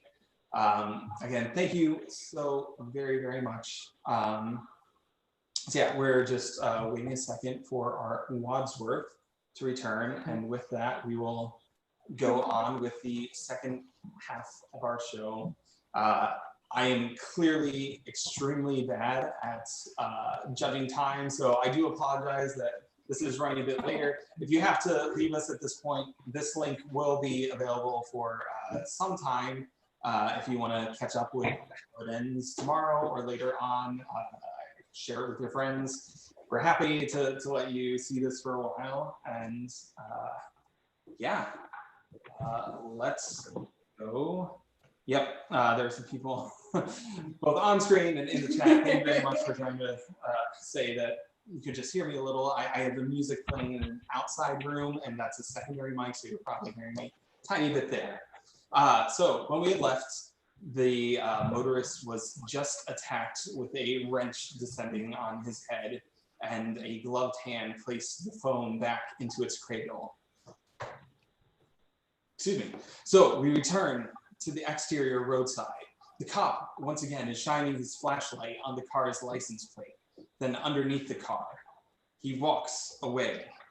Interior, ground floor, the conservatory. Colonel Mustard and Miss Scarlet stand in the doorway, backlit by the hall. Rain can still be heard, but no lightning. Colonel Mustard switches on the lights. The two look around. The conservatory is dilapidated. There is dust and cobwebs all around. It obviously hasn't been used for some time. Miss Scarlet walks to the outer wall of windows. Rain pours down them. Colonel Mustard walks to one side and picks up something. He then takes a rag and wipes his hand off. While doing so, he leans against the wall, and it swings open. He falls down, but quickly gets up. Like a secret, perhaps. Should we see where it leads? Should we see where it leads? What the hell? I'll go first. I've had a good life. Interior ground floor. Conservatory lounge secret passage. Secret passage is narrow and the floor is uneven. The Scarlet trips and yells in surprise. Ah! Oh, God. It's all right. Interior ground floor, the lounge. Colonel Mustard and Miss Scarlet emerge from behind the still rotating fireplace. They see the motorist's corpse. Oh my God! The fireplace slides shut behind them. Scarlet panics. Ah! Mr. Green and Yvette can faintly hear Miss Scarlet's yells. Interior, ground floor of the lounge. Scarlet and Mustard run to the double doors. They're locked. Now both are yelling. Interior, second floor hallway. Wadsworth and Mrs. White run for the staircase. Interior, second floor, attic, staircase, base. Mr. Green and Yvette run down the attic. Interior, second floor, hallway. The four people collide and go sprawling. Interior, ground floor, the lounge. Miss Scarlet and Colonel Mustard are still banging at the door and screaming. Let me out! Second floor, hallway, the hall. The four upstairs untangle themselves. Wadsworth and Mr. Green run down the stairs, followed by Yvette and Mrs. White. You are muted, Wadsworth. Where is it coming from? Where are we going? They make it to the ground floor just as Professor Plum and Mrs. Peacock emerge from the cellar. Where are they? The lounge. Wadsworth tries the door. It's locked. The door's locked. I know. Then unlock it. Where's the key? Wadsworth searches his pockets. The key is gone. Never mind about the key. Unlock the door. Mr. Green grabs Professor Plum and begins to shake him. I can't unlock the door without the key. Green releases the professor and bangs on the door. Let us in. Let us in. Let us out! Let us out! It's no good. Stand back. He backs up all the way across the hall to the study door. There's no alternative. I'm just going to have to break it down. The butler runs at full speed for the door. He hits it and falls to the floor, holding his shoulders. Yvette gets an idea. I know. I have it. Interior, ground floor, the lounge. The two in the lounge are still yelling. Let me out of here! In the hall. Will you shut up? Interior, ground floor, the study. Yvette grabs the revolver from the open cupboard. We're doing our best. Interior, ground floor, the hall. Yvette runs out of the study and trips over the still sprawled Wadsworth. The shot goes wild, hitting the chandelier rope. Mr. Green and Professor Plum hit the deck. The chandelier starts spinning. Mrs. Peacock and Mrs. White run into each other. Interior, ground floor, the lounge. Mustard and Scarlet are crouched down. They're shooting at us. Interior, ground floor, the hall. Panic continues. The chandelier continues to spin, and the rope is fraying, unbeknownst to the party. Yvette stands and aims at the lounge lock. Plum and Green, who had started to get up, hit the floor again. Yvette fires twice. Both shots hit the door lock. Interior, ground floor, lounge. Colonel Mustard turns away from the door, holding his shoulder. We've been shot. Outside in the hall. Come out. The door is open. She lowers the gun so it is carelessly pointing in the direction of Professor Plum and Mr. Green. They scramble out of the way. The lounge door opens, and a miraculously unwounded Colonel Mustard and Miss Scarlet emerge. Why are you shooting that thing at us? Get you out. He shoves her. You know you could have killed us. I could have been killed. Shot of the chandelier spinning ever more quickly. The rope is almost completely frayed. I can't take any more scares. The rope snaps. The chandelier lands 3 feet in back of Colonel Mustard. Mustard is in shock. He collapses onto a love seat. He points into the lounge, almost hysterical. But look! The party runs across the room, crushing glass as they go. Which one of you did it? We found him together.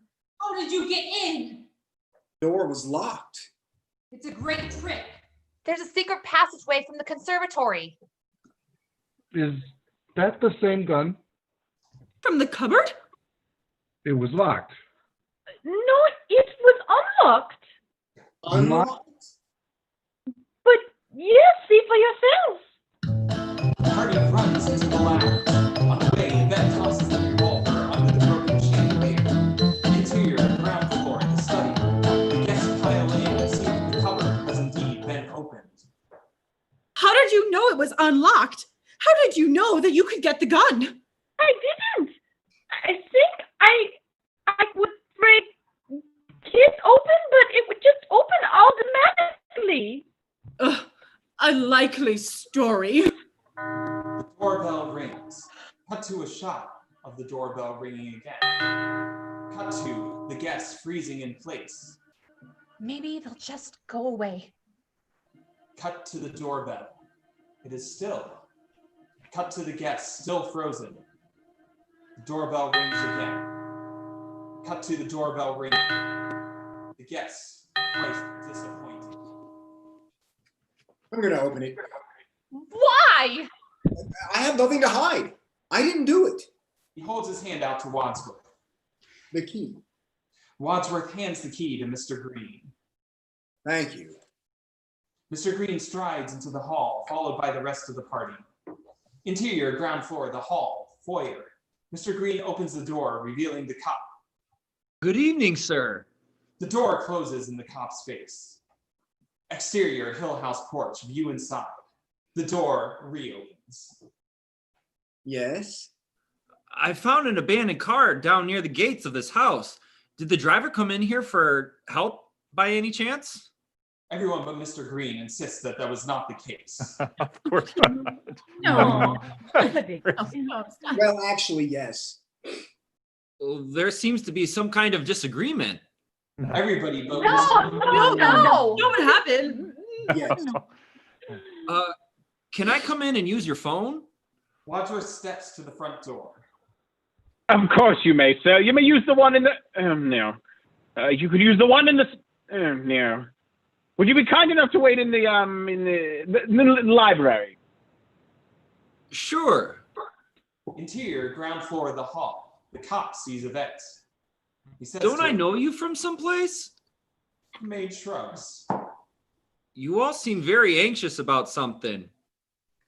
It's the chandelier. It fell down. Almost killed us. Would you like to come this way, please, sir? Miss Scarlet closes the door to the study suddenly and attempts to look nonchalant. The cop whirls at the sound. Professor Plum does the same to the lounge door. The cop whirls again. Frightfully drafty, these old houses. Interior, ground floor library. Wadsworth leads the cop in and indicates the phone. Please help yourself to a drink, if you'd like. The cop reaches for the cognac. Not the cognac, just in case. The butler exits and closes the door. Just in case of what? Interior, ground floor of the hall. Wadsworth locks the door and turns to the assembled guests. What now? Interior, ground floor library. The cop tries the door handle. It is, of course, locked. Interior, ground floor of the hall. We should have told him. Oh, very well for you to say that now. No, I said it then. Oh, shut up. Let's clean this up. Interior, ground floor of the library. The cop pauses at the door, then walks over to the phone. He reaches for it, but it rings before he picks it up. He answers the phone.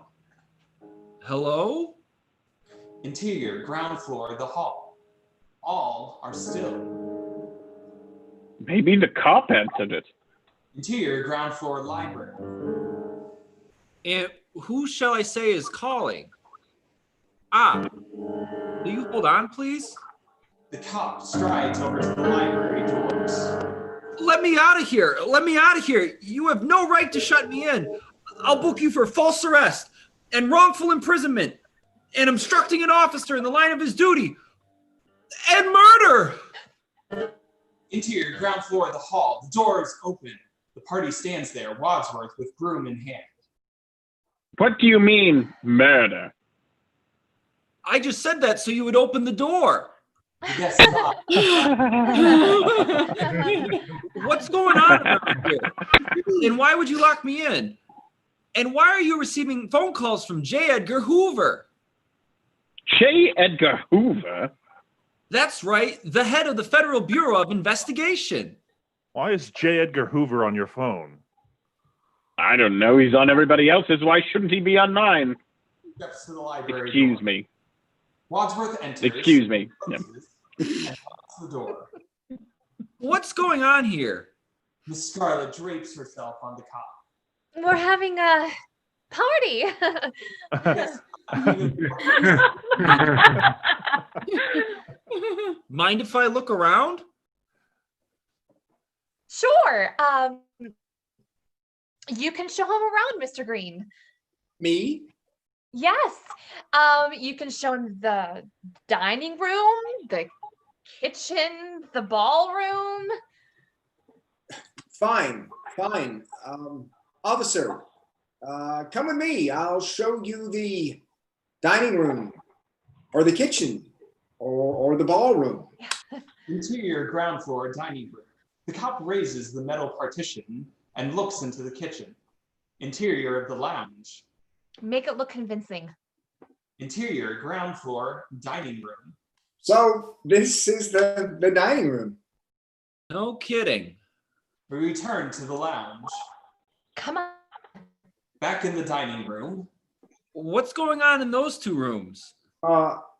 Which two rooms? The cop pushes past him and enters the hall. A couple of guests run frantically across the hall. Just as they leave the room, the cop enters and points at the lounge and the study. Those two rooms. Those two rooms. Yes. Mr. Green is at a loss. The cop strides toward the study door. Mr. Green blocks the cop's path. Officer, I don't think you should go in there. Why not? Well, The cop dodges around Mr. Green. The guest blocks the door to the study with his body. because it's all too shocking. The cop throws Mr. Green aside. Music can be heard in the background. It's Life Could Be a Dream on a record player, or once again, a non-copyright infringing song. Mrs. White is on the couch on top of Mr. Boddy, using her hand to move his arm against her and pretending to kiss him. The cop sees Colonel Mustard and a woman apparently kissing against the far wall in a curtain. The camera reveals that Mrs. Peacock is behind the curtain.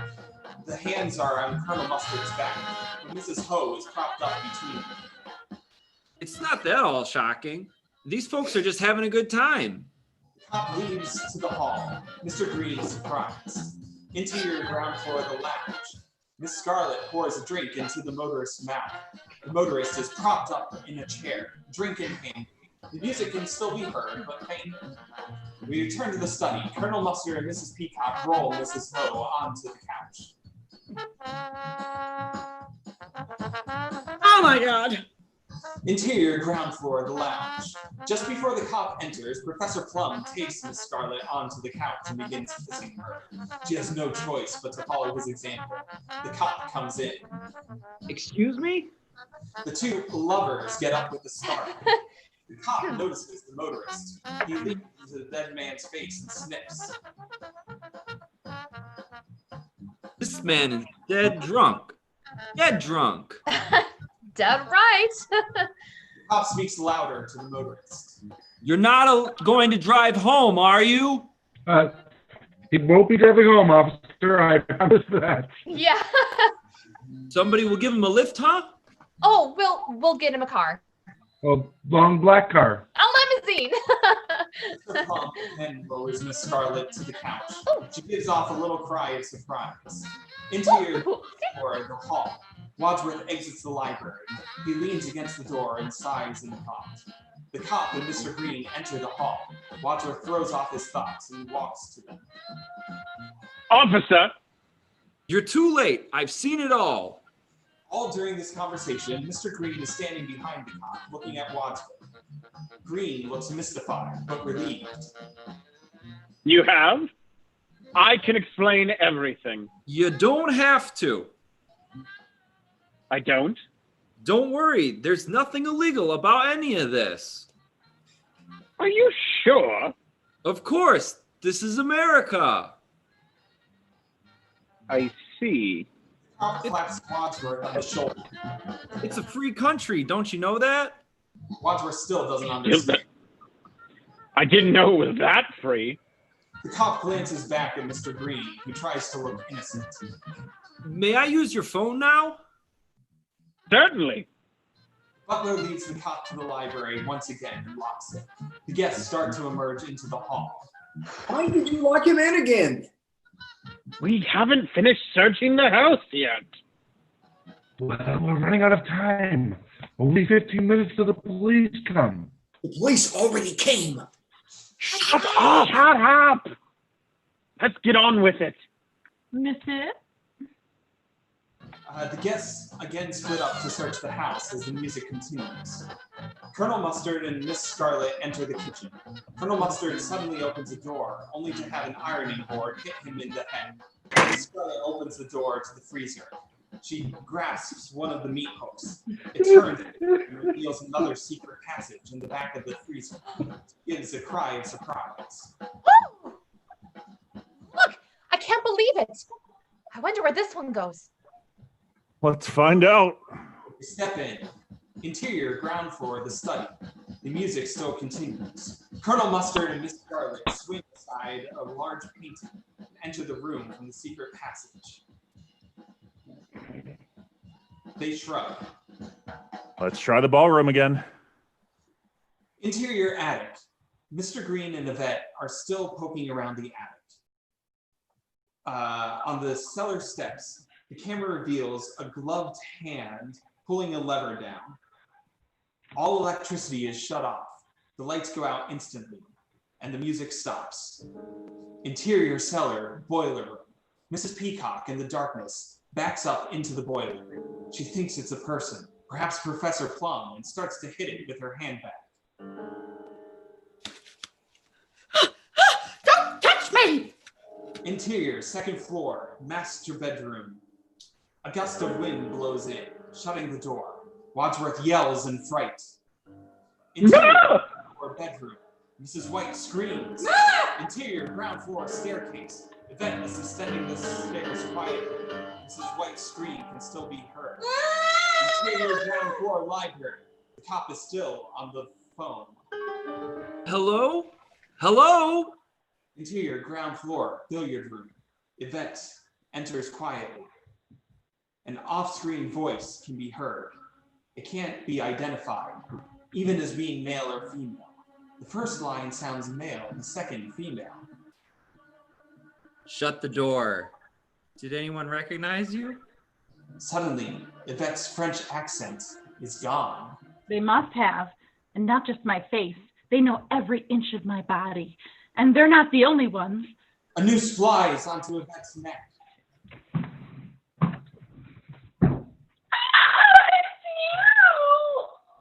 Interior, ground floor, library. The cop is still on the phone. There's something funny going on around here. I don't know what it is. Camera reveals the door handle being silently opened. No, I'm not on duty, but I have a feeling that I'm in danger. You know that big, ugly house on top? The lead pipe comes down softly on the phone cradle, cutting the connection off. You can see the pipe raised behind the cop's head. Hello? Hello? Are you there? Interior, ground floor, the hall. The doorbell is ringing. We see various views of the guests' faces. Interior, ground floor, the hall, a view outside. The front door opens. A young woman is outside. She is dressed in uniform and strikes a pose as the door opens. Da-da-da-da-da-da. I am your singing telegram. The gun fires. She falls to the ground. The door slams shut. Interior attic, rear room. Mr. Green, trying to get out, opens a closet. Its contents fall on him. Interior, second floor bedroom. A jack-in-the-box springs open, frightening Mrs. White. She screams. Interior, second floor, master bedroom. Mrs. White's unintelligible yells can be heard. Shut it! I'm coming! I'm just trying to find the door! Wadsworth enters another part of the master bedroom. Coming? He grasps the handle. What's this? I'm at the door? He twists the handle, starting the shower. He is promptly very wet.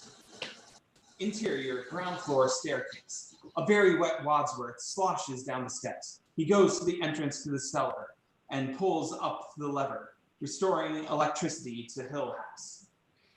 Interior, ground floor of the study. The record player starts to beat, taking several seconds to get up to speed. Interior, ground floor of the hall. The party, minus Yvette, slowly moves to the hall as the song Interior, ground floor, billiard room. The camera reveals looking in from the hall. They see Yvette's corpse sprawled on the pool table, still with the noose on her neck. And they walk off. Interior, ground floor, library. The camera reveals the guests looking in from the hall. They see the cop's corpse hung over a table. The guests stand at the door. 2 murders. Professor Plum enters the library and picks up the lead pipe. Neither of them shot. I thought I heard a gun. I did. So did I. Thought I heard the front door slam. Oh, God. The murderer must have run out. The guests run toward the front door. Exterior, Hill House porch. The guests open the door, seeing the singing telegram girl's body. Has a bullet hole neatly through the forehead. 3 murders. 6 altogether. They close. This is getting serious. They close the door and lock it. Interior, ground floor of the hall. The guests walk onto the main floor. No gun. Yvette dropped it here. Very well, I know who did it. You do? You do? And furthermore, I'm going to tell you how it was all done. Follow me. He walks to the library. The guests follow. Wadsworth addresses the assembled guests. In order to help you understand what happened, I shall need to take you through the events of the evening step by step. At the start of the evening, Yvette was here by herself, waiting to offer you all a glass of champagne. I was in the hall. I know because I was there. Then I hurried across to the kitchen. He waves for the guests to follow him. Interior, ground floor kitchen. Wadsworth is running into the kitchen. The guests follow him. And the cook was in here, alive, sharpening knives, preparing for dinner. And then... Wadsworth springs up to the front door. The guests follow closely. He proceeds to act out events. And the doorbell rang, and it was you. Yes. I asked for your coat, and I recognized you as Colonel Mustard, and I prevented you from telling your real name because I didn't want any of you to use any name other than your pseudonym, and I introduced myself to you as a butler, and I ran across the hall to the library. He does so, with the confused guests in tow. Wadsworth imitates everything he describes. And then Yvette met you and smiled and poured you a drink. He runs for the hall. Wadsworth heads for the front door. And the doorbell rang, and it was Mrs. White looking pale and tragic, and I took her coat and made off. They head for the library again. And I introduced to Colonel Mustard. Hello, hello. And I noticed that Mrs. White and Yvette flinched. Then there was a rumble of thunder and a crash of lightning. He demonstrates. And to make the long story short, Too late. One by one, you all arrived. Interior, ground floor. Wadsworth grabs the gong mallet. And then the gong was struck by the cook. Does so. And we went into the dining room. Wadsworth goes into the dining room around the table, indicating chairs. And Mrs. Peacock sat here, and Professor Plum sat here, and Mrs. White sat here, and Mr. Green, Miss Scarlet, Colonel Mustard, this chair was vacant. Anyway, we all revealed that we had received a letter. And you had a letter, and you had a letter, and you had a letter, and... Get on with it! And the point is blackmail. But all this came out after dinner, in the study. You're right.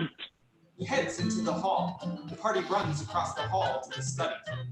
The butler rushes around the room, pointing at different locations. Mr. Green stood here, Mrs. Peacock here, Mrs. Scarlet here, Professor Plum here, and Colonel Mustard, and Mrs. White, and... Get on with it!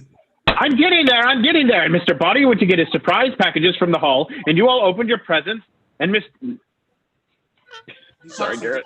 And Mr. Boddy switched out the lights. Wadsworth turns off the lights. Pause. Everyone screams. Lights are flipped back on. Wadsworth is lying on the floor, and the guests, tired of all this, react with disgust. The butler opens his eyes. Mr. Boddy lay on the floor, apparently dead. He was dead. I examined him. That was then why was he bashed on the head a few minutes later with a candlestick if he was dead already? All right, I made a mistake. Right. But if so, why was Mr. Boddy pretending to be dead? It could only be because he realized his scheme had misfired and the gunshot was intended to kill him, not me. Look, The bullet grazed his ear. Clearly his best way of escaping death was to pretend to be dead already. So whoever grabbed the gun from me in the dark was trying to kill him? But remember what happened next? He goes to the door and picks up the glass from the table. Mrs. Peacock took a drink. She said, maybe it's poisoned. She screams. Wadsworth screams in falsetto. He takes Mrs. Peacock, who helpfully starts to scream. The butler sits her down on the couch. Mr. Green.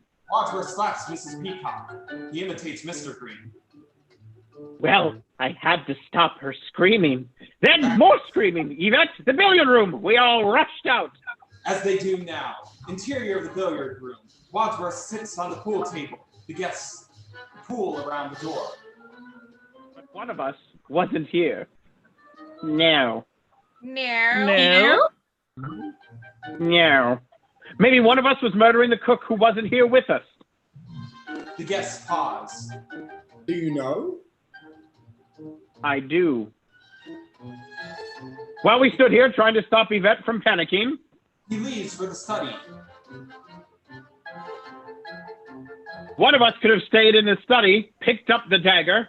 He does so, runs into the hall. Run down the hall and stab the cook. He plunges the dagger into the chicken as the guests arrive at the door. Oh, how could he risk it? We might have seen him running back. Wadsworth goes over to the freezer and pushes open the back of the freezer, exposing the kitchen study secret passage. Not if they use this secret passage. Gasps. And the murderer ran back down the secret passage to the study. Wadsworth leaves the kitchen for the hall. The butler is going for the study. Is that where it comes out? Yes, look.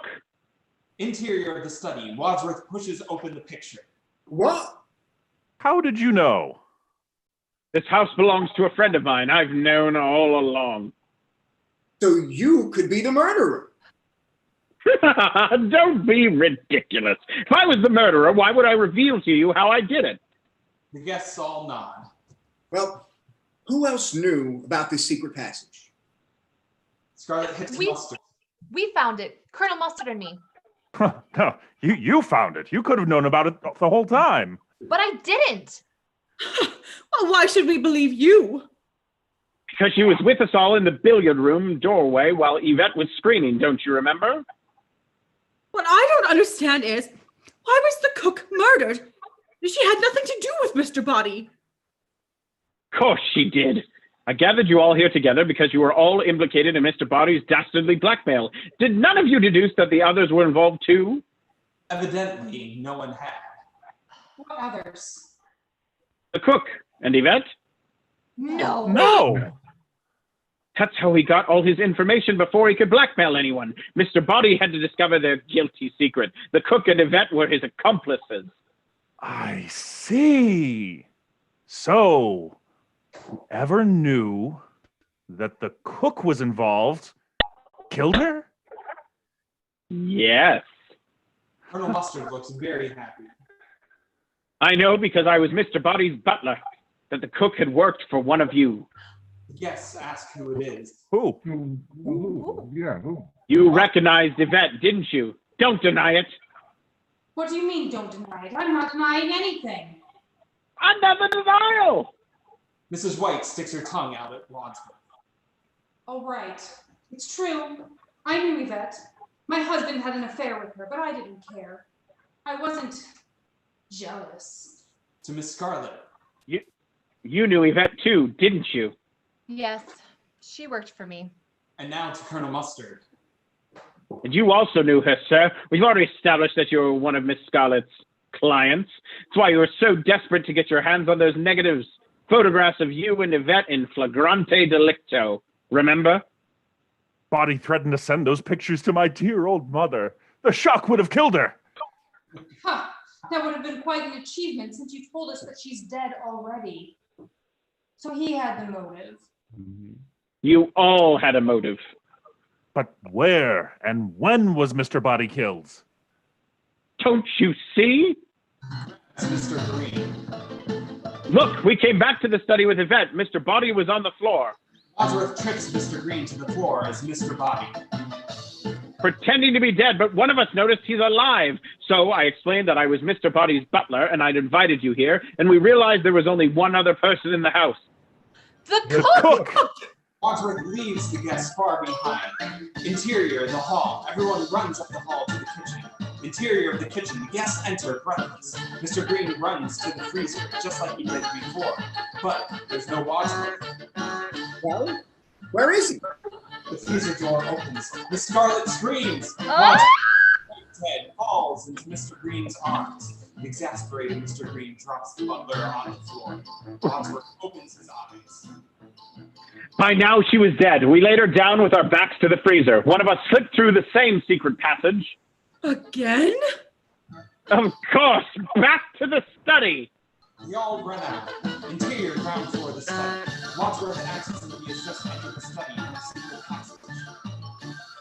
The murderer was in the secret passage. Meanwhile, Mr. Boddy Wadsworth again throws Mr. Green to the floor. had been on the floor. He jumped up. The butler picks up Mr. Green and lets him fall again.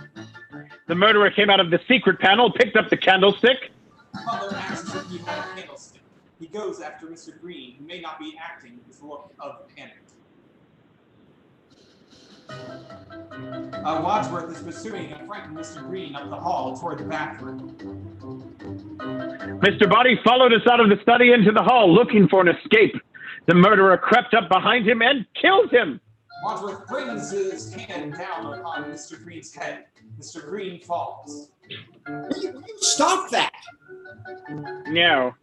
The butler grabs Mr. Green and proceeds to the bathroom.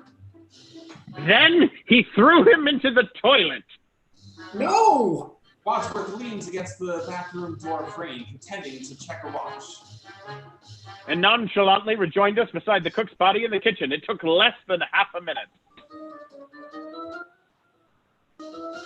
So who wasn't there the entire time in the kitchen? Whoever it was is the murderer. He runs off. The bathroom door opens and Mr. Green emerges, drying his hands. We can hear a toilet flush. He hands the towel to Colonel Mustard. Interior, the study. Wadsworth runs in. And we put the weapons in the cupboard, locked it, and ran to the front door. He runs out, almost colliding with the just arrived guests. Interior, ground floor of the hall. Wadsworth opens the front door and makes as if throwing the key away. To throw away the key. The motorist. I didn't throw the key away. I put it in my pocket. And someone could have taken it out of my pocket and substituted another.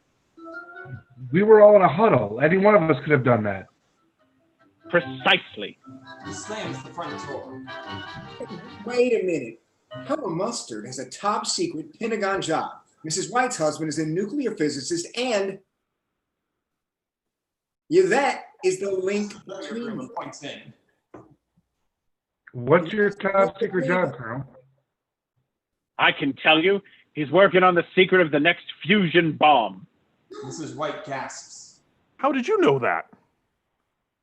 Can you keep a secret? Yes. So can I. Is this a plot between them, Wadsworth, or did Colonel Mustard do it alone? We shall see. Let's look at the other murders. Yes, bad luck that Motorist arrived at that moment. It wasn't luck. I invited him. You did? Of course. It's obvious. Everyone here tonight was either Mr. Boddy's victim or accomplice. Everyone who has died gave him vital information about one of you. I got them here so they'd give evidence against him and force him to confess. Oh, yeah? What about the motorist? What kind of information did he have? He was my driver during the war.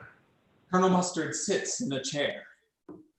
And what was he holding over you? He knew that I was a war profiteer. I stole essential Air Force radio parts, and I sold them on the black market. That's how I made all my money, but that does not make me a murderer.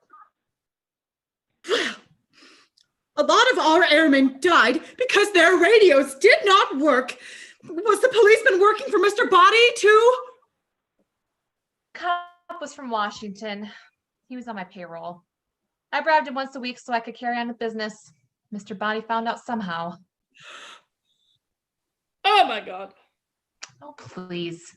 And the singing telegram girl. Exterior Hill House, the front door, a view inside. The rain has stopped. The people open the door and look at the singing telegram girl's corpse. She was my patient once. I had an affair with her. That's how I lost my license. Mr. Boddy found that out too. There is a solemn pause. Well, let's put her in the study with the others. Interior, ground floor of the study. The men drop the singing telegram girl's body on the floor. So, now you all know why they died. Whoever killed Mr. Boddy also wanted his accomplices dead. How did the murderer know about all of them? I mean, I admit that I guessed that this young singer informed on me to Mr. Boddy, but I didn't know anything about any of you until this evening. First, the murderer needed to get the weapons. Easy. He stole the key from my pocket, and then we all followed Colonel Mustard's suggestion that we split up and search the house. Right. It was Colonel Mustard's suggestion. Colonel Mustard cannot meet their eyes.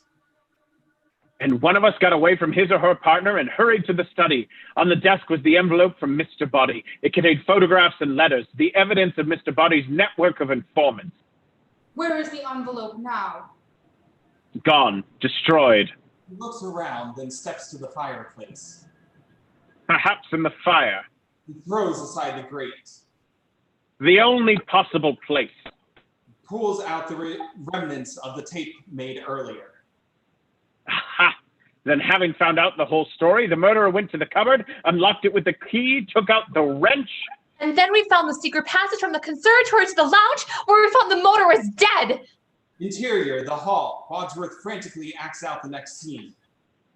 That's right, and we couldn't get in, so Yvette ran to the open cupboard and shot the door open. Bang! And then the doorbell rang. Doorbell rings. Everyone freezes in terror. Oh, whoever it is, they gotta go away or they'll be killed.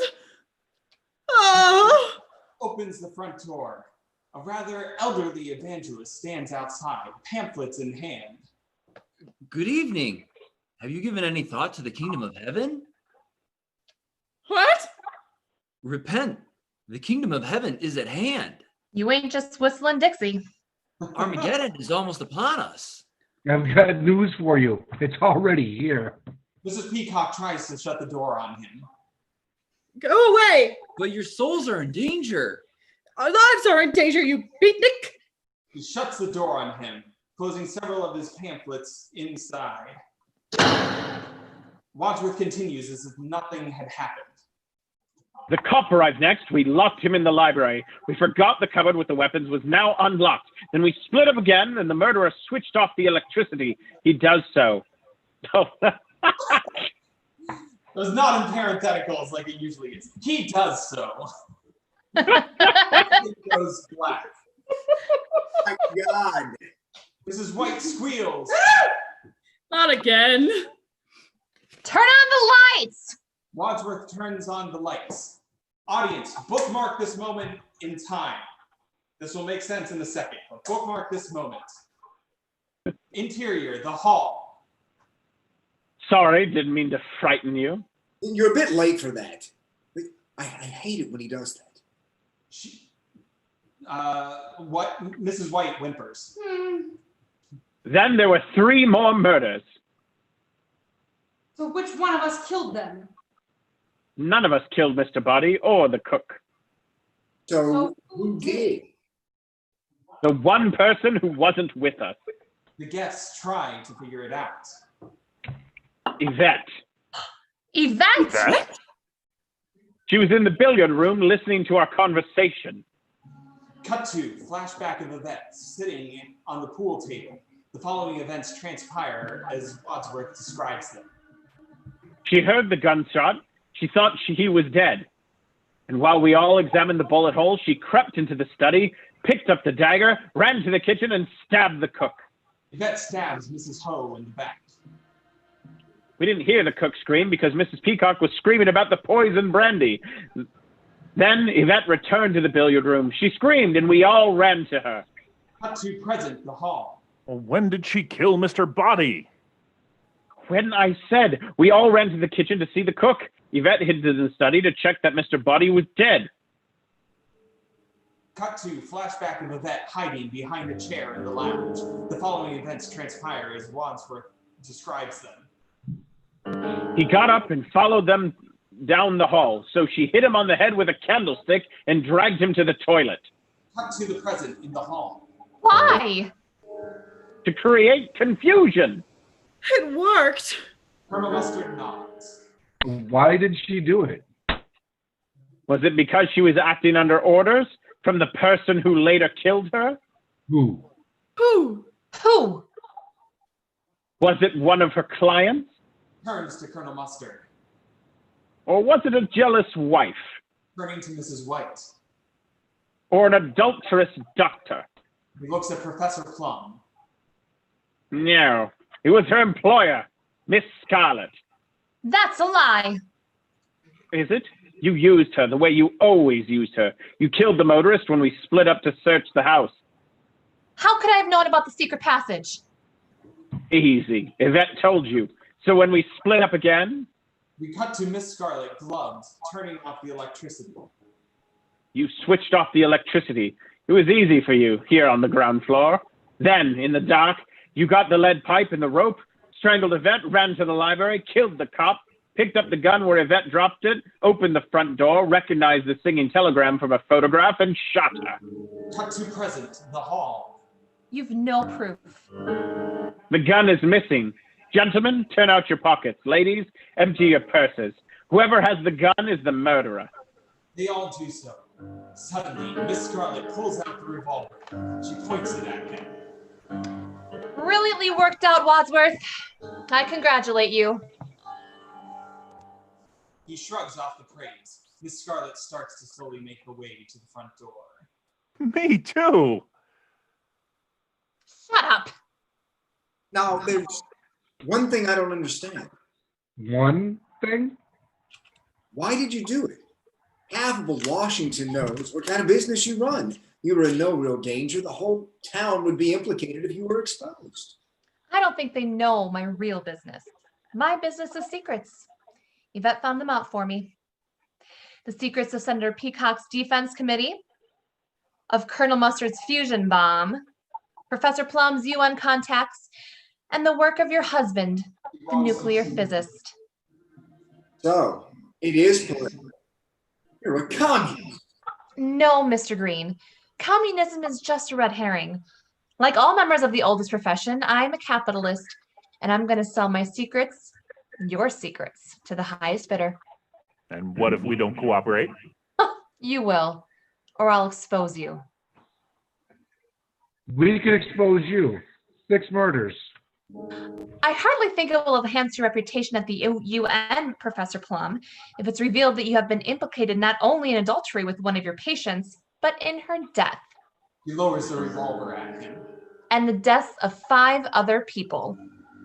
You don't know what kind of people they have at the UN. I might go up in their estimation. Colonel Mustard starts towards Miss Scarlet. She brings the revolver around to bear on him. No good blackmailing me, madam. I have no more money. Yes, agree, claiming the same thing. I know, sweetie pie, but you can pay me in government information. All of you. She pauses, then walks to Wadsworth. She points the revolver at him. Except you, Wadsworth. You, as a mere butler, have no access to government secrets. She cocks the gun. So I'm afraid your moment has come. Not so fast, Miss Scarlet. I do have a secret or two. Oh yeah? Such as? The game's up, Scarlet. There are no more bullets left in that gun. Oh, come on. You don't think I'm going to fall for that old trick? Not a trick. There's 1 shot at Mr. Boddy in the study, 2 for the chandelier, 2 at the lounge door, and 1 for the singing telegram. That's not 6. 1 plus 2 plus 2 plus 1. He thinks. There was only 1 shot that got the chandelier. There's 1 plus 2 plus 1 plus 1. Even if you are right, that would be 1 plus 1 plus 2 plus 1, not 1 plus 2 plus 1 plus 1. Oh, okay, fine. 1 plus 2 plus 1. Shut up! The point is, there's one bullet left in this gun, and guess who's gonna get it? The doorbell rings. Scarlet is distracted by it. Wadsworth turns her arm around, taking the gun and forcing her to kneel on the floor. Mr. Green runs to the door and opens it. Cops pour in. Mr. Green cowers by the closet in the foyer. I'm only a guest. Where's the chief? Elderly evangelist. The chief walks in, gun in hand. Ah, Wadsworth, well done. I did warn you, my dear, Mr. Heuer is an expert in Armageddon. Scarlet is cold to her feet. Wadsworth, don't hate me for trying to shoot you. Frankly, Scarlet, I don't give a damn. As I was trying to tell you, there are no bullets left in this gun, you see? He pulls the trigger, firing the sixth bullet through the rope of the second chandelier. Wadsworth is perplexed. Scarlet shrugs, embarrassed. 1 + 2 + 1. The camera reveals Colonel Mustard, counting on his fingers. +2 + 1 And the is... shatters on the floor in back of him. The camera freezes. Cut to a card that says, "That's what could have happened." Then another one. But how about this? We now rewind back to the bookmark point of before. So Wadsworth has just turned on the lights, just like at the beginning of ending A. In the dark, the murderer ran across the hall to the study, picked up the rope and the lead pipe, ran to the billiard room, strangled Yvette, Demonstrates on Mrs. White. ran to the library, hit the cop on the head with the lead pipe, then, coming out of the library, the doorbell rang. It was the singing telegram. The murderer picked up the gun where Yvette dropped it, ran to the door, opened it, recognized the girl from the picture, shot her, and ran back to the cellar. The cellar! Yes. But Colonel Mustard wasn't in the cellar. No, but you were. So? You murdered them all. You were the person who was missing when the cook and Mr. Boddy were murdered, and the cook used to be your cook. Don't you remember your fatal mistake? You told us at dinner that we were eating one of your favorite recipes, and monkey brains, though popular in Cantonese cuisine, are not often to be found in Washington, D.C. Is that what we ate? He covers his mouth and runs for the bathroom. Why would I have murdered all the others? Obviously, in case Mr. Boddy had told them about you. So it had nothing to do with the disappearing nuclear physicist and Colonel Mustard's work on the new fusion bomb? No. Communism was just a red herring. Mrs. Peacock did it all.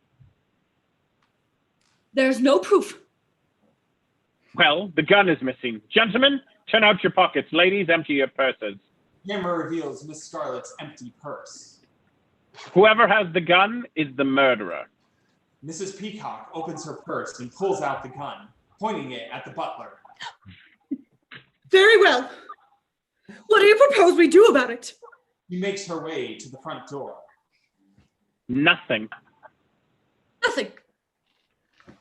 Nothing at all. I don't approve of murder, but it seems to me that you've done the world a service by ridding it of an appalling blackmailer and his disgusting informers.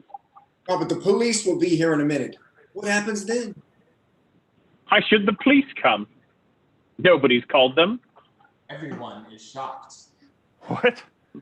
You mean? That's right.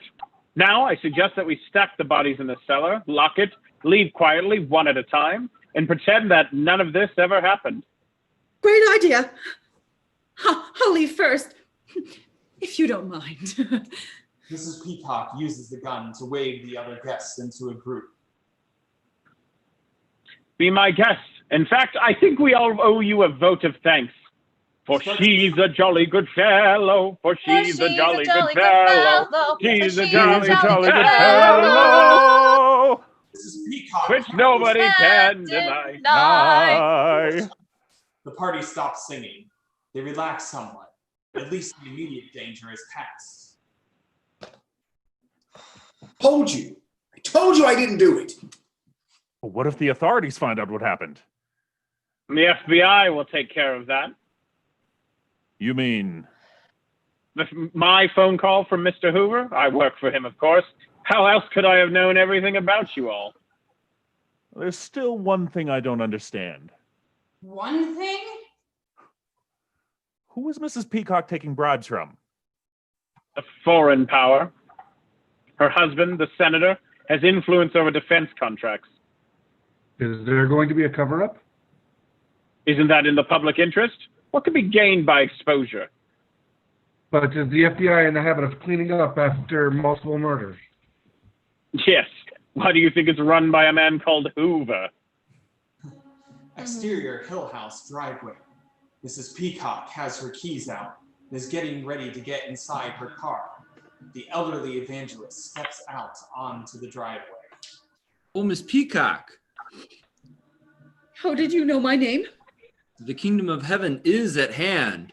He whips out a gun and points it at her. Blood extinguishes and cops pour out of the yard.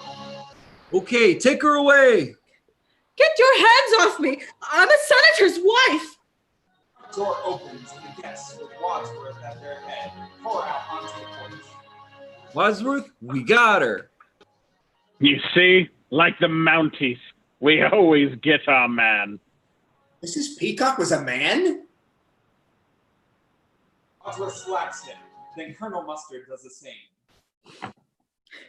Would anyone care for fruit or dessert? The camera freezes. Cut to a card reading, but here is what really happened. One final time, we reverse back to the bookmark's time. Wadsworth switches on the lights like in the other two endings. Sorry, didn't mean to frighten anyone. You're a bit late for that. Then there were 3 more murders. Oh, who did it? Wadsworth starts striding away. Let's consider each murder one by one. Professor Plum, you knew that Mr. Boddy was still alive. Even psychiatrists can tell the difference between patients who are alive or dead. You fired the gun at him in the dark and missed. So you pretended he was dead. That's how you were able to kill him later, unobserved. That's right. He was the missing person in the kitchen after we found the cook dead. But he was with us in the billiard room when we found Yvette screaming. If that's when the cook was killed, how did he do it? I didn't. You don't expect us to believe that, do you? I expect you to believe it. You killed the cook. She used to be your cook, and she informed on you to Mr. Boddy. Interior, ground floor dining room. Wadsworth enters. The guests stay around the door from the hall. You made one fatal mistake. He sits in the spot Mrs. Peacock occupied during dinner. Sitting here at dinner, Mrs. Peacock told us that she was eating one of her favorite recipes. Stands slowly. And monkey brains, though popular in Cantonese cuisine, are not often to be found in Washington, D.C. Interior, ground floor of the hall. The party re-enters the hall from the dining room. Colonel Mustard, when we saw the motorist at the front door? Cut to a flashback. The inside of their huddle when the motorist arrived. The following happens as Wadsworth describes it. You took the key to the weapons cupboard out of my pocket, then you suggested that we all split up. You separated from Miss Scarlet, crossed the hall, opened the cupboard, took the wrench, ran to the conservatory, entered the lounge to the secret passage, killed the motorist with a blow on the head. Cut to interior, ground floor, the lounge. The present. Wadsworth acts out the murder. Like that. He strikes, and he strides into the hall. This is incredible. So incredible is what happened next. He starts up the stairs. After we all split up again, I went upstairs with you. Yes, you, Mrs. White. Stops on the landing. And while I was in the master bedroom? Cut to flashback of Mrs. White hurrying downstairs. You hurried downstairs and turned off the electricity, got the rope from the open cupboard, and throttled Yvette. Cut to the present in the hall. You were jealous that your husband was stooping Yvette. That's why you killed him too. Yes. Yes, I did it. I killed Yvette. I hated her so much. It flames on the side of my face, breathing, heavy breaths, heaving. While you were in the billiard room. Cut to flashback, the events occurring as the butler describes them. Miss Scarlet seized the opportunity and under cover of darkness got to the library where she hit the cop whom she'd been bribing on the head with the lead pipe. Cut to the present in the hall. True or false? True. Who are you, Perry Mason? So it must have been Mr. Green that shot the singing telegram. I didn't do it, Well, there's nobody else left. but I didn't do it. The gun. The gun is missing. Whoever's got the gun shot the girl. Wadsworth pulls the gun from his pocket. I shot her. You? Oh, it was you. I was going to expose you. I know. So I chose to expose myself. Please, there are ladies present. You thought Mr. Boddy was dead? But why? None of you even met him until tonight. Stands. Wadsworth grins and starts Wait a minute. He runs to the study door. So who did I kill? Wadsworth shrugs. My butler.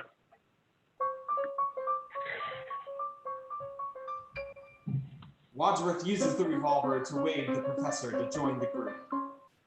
He was expendable, like all of you. I'm grateful to you all for disposing of my network of spies and informers. Saved me a lot of trouble. Now there's no evidence against me. It's nothing to do with my disappearing nuclear physicist husband or Colonel Mustard's work with the new top secret fusion bomb? No. Communism was just a red herring. Wadsworth runs to the front door, keeping the revolver trained on the party. What? The police will be here any minute. You'll never get away with any of this, any of you. Why should the police come? Nobody's called them. You mean? Oh my God. Of course. So why shouldn't we get away with it? We'll stack the bodies in the cellar, lock it, leave quietly one at a time, and forget that any of this ever happened. Mr. Green takes off his glasses and starts to put them in his jacket's inside pocket. And you'll just go on blackmailing us all. Of course. Why not? Well, I'll tell you why not. He whips out a pistol from his jacket and fires. Wadsworth tries to get off a shot, but is far too slow. The butler is hit. Good shot, Green. Wadsworth slides down the closet door to the floor. He looks at the blood flowing out of his chest. Very good. Wadsworth dies. Mr. Green stands fully, lowering the pistol. He already looks more confident than he has yet during the night. Mrs. White steps up to him. He points the pistol at her. Are you a cop? No, I'm a plant. A plant? I thought men like you were usually called a fruit. Very funny. He pulls out a Hang bag. on. That phone call from J. Edgar Hoover was for me. He steps up to the front door and grabs the handle. I told you I didn't do it. He opens the front door. Cops pour in. The elderly evangelist, the chief, follows them in. All right, who done it? The guests all try to explain. There's really good. And he? And I did nothing. Yeah. I mean, I would not believe. Raging mad. They all did it. Every one of them. You don't know who killed Mr. Boddy? I did. In the hall with the revolver. Take him away, Chief. I'm going to go home and sleep with my wife. The camera freezes as Mr. Green turns to leave, and he and the chief grin. The end.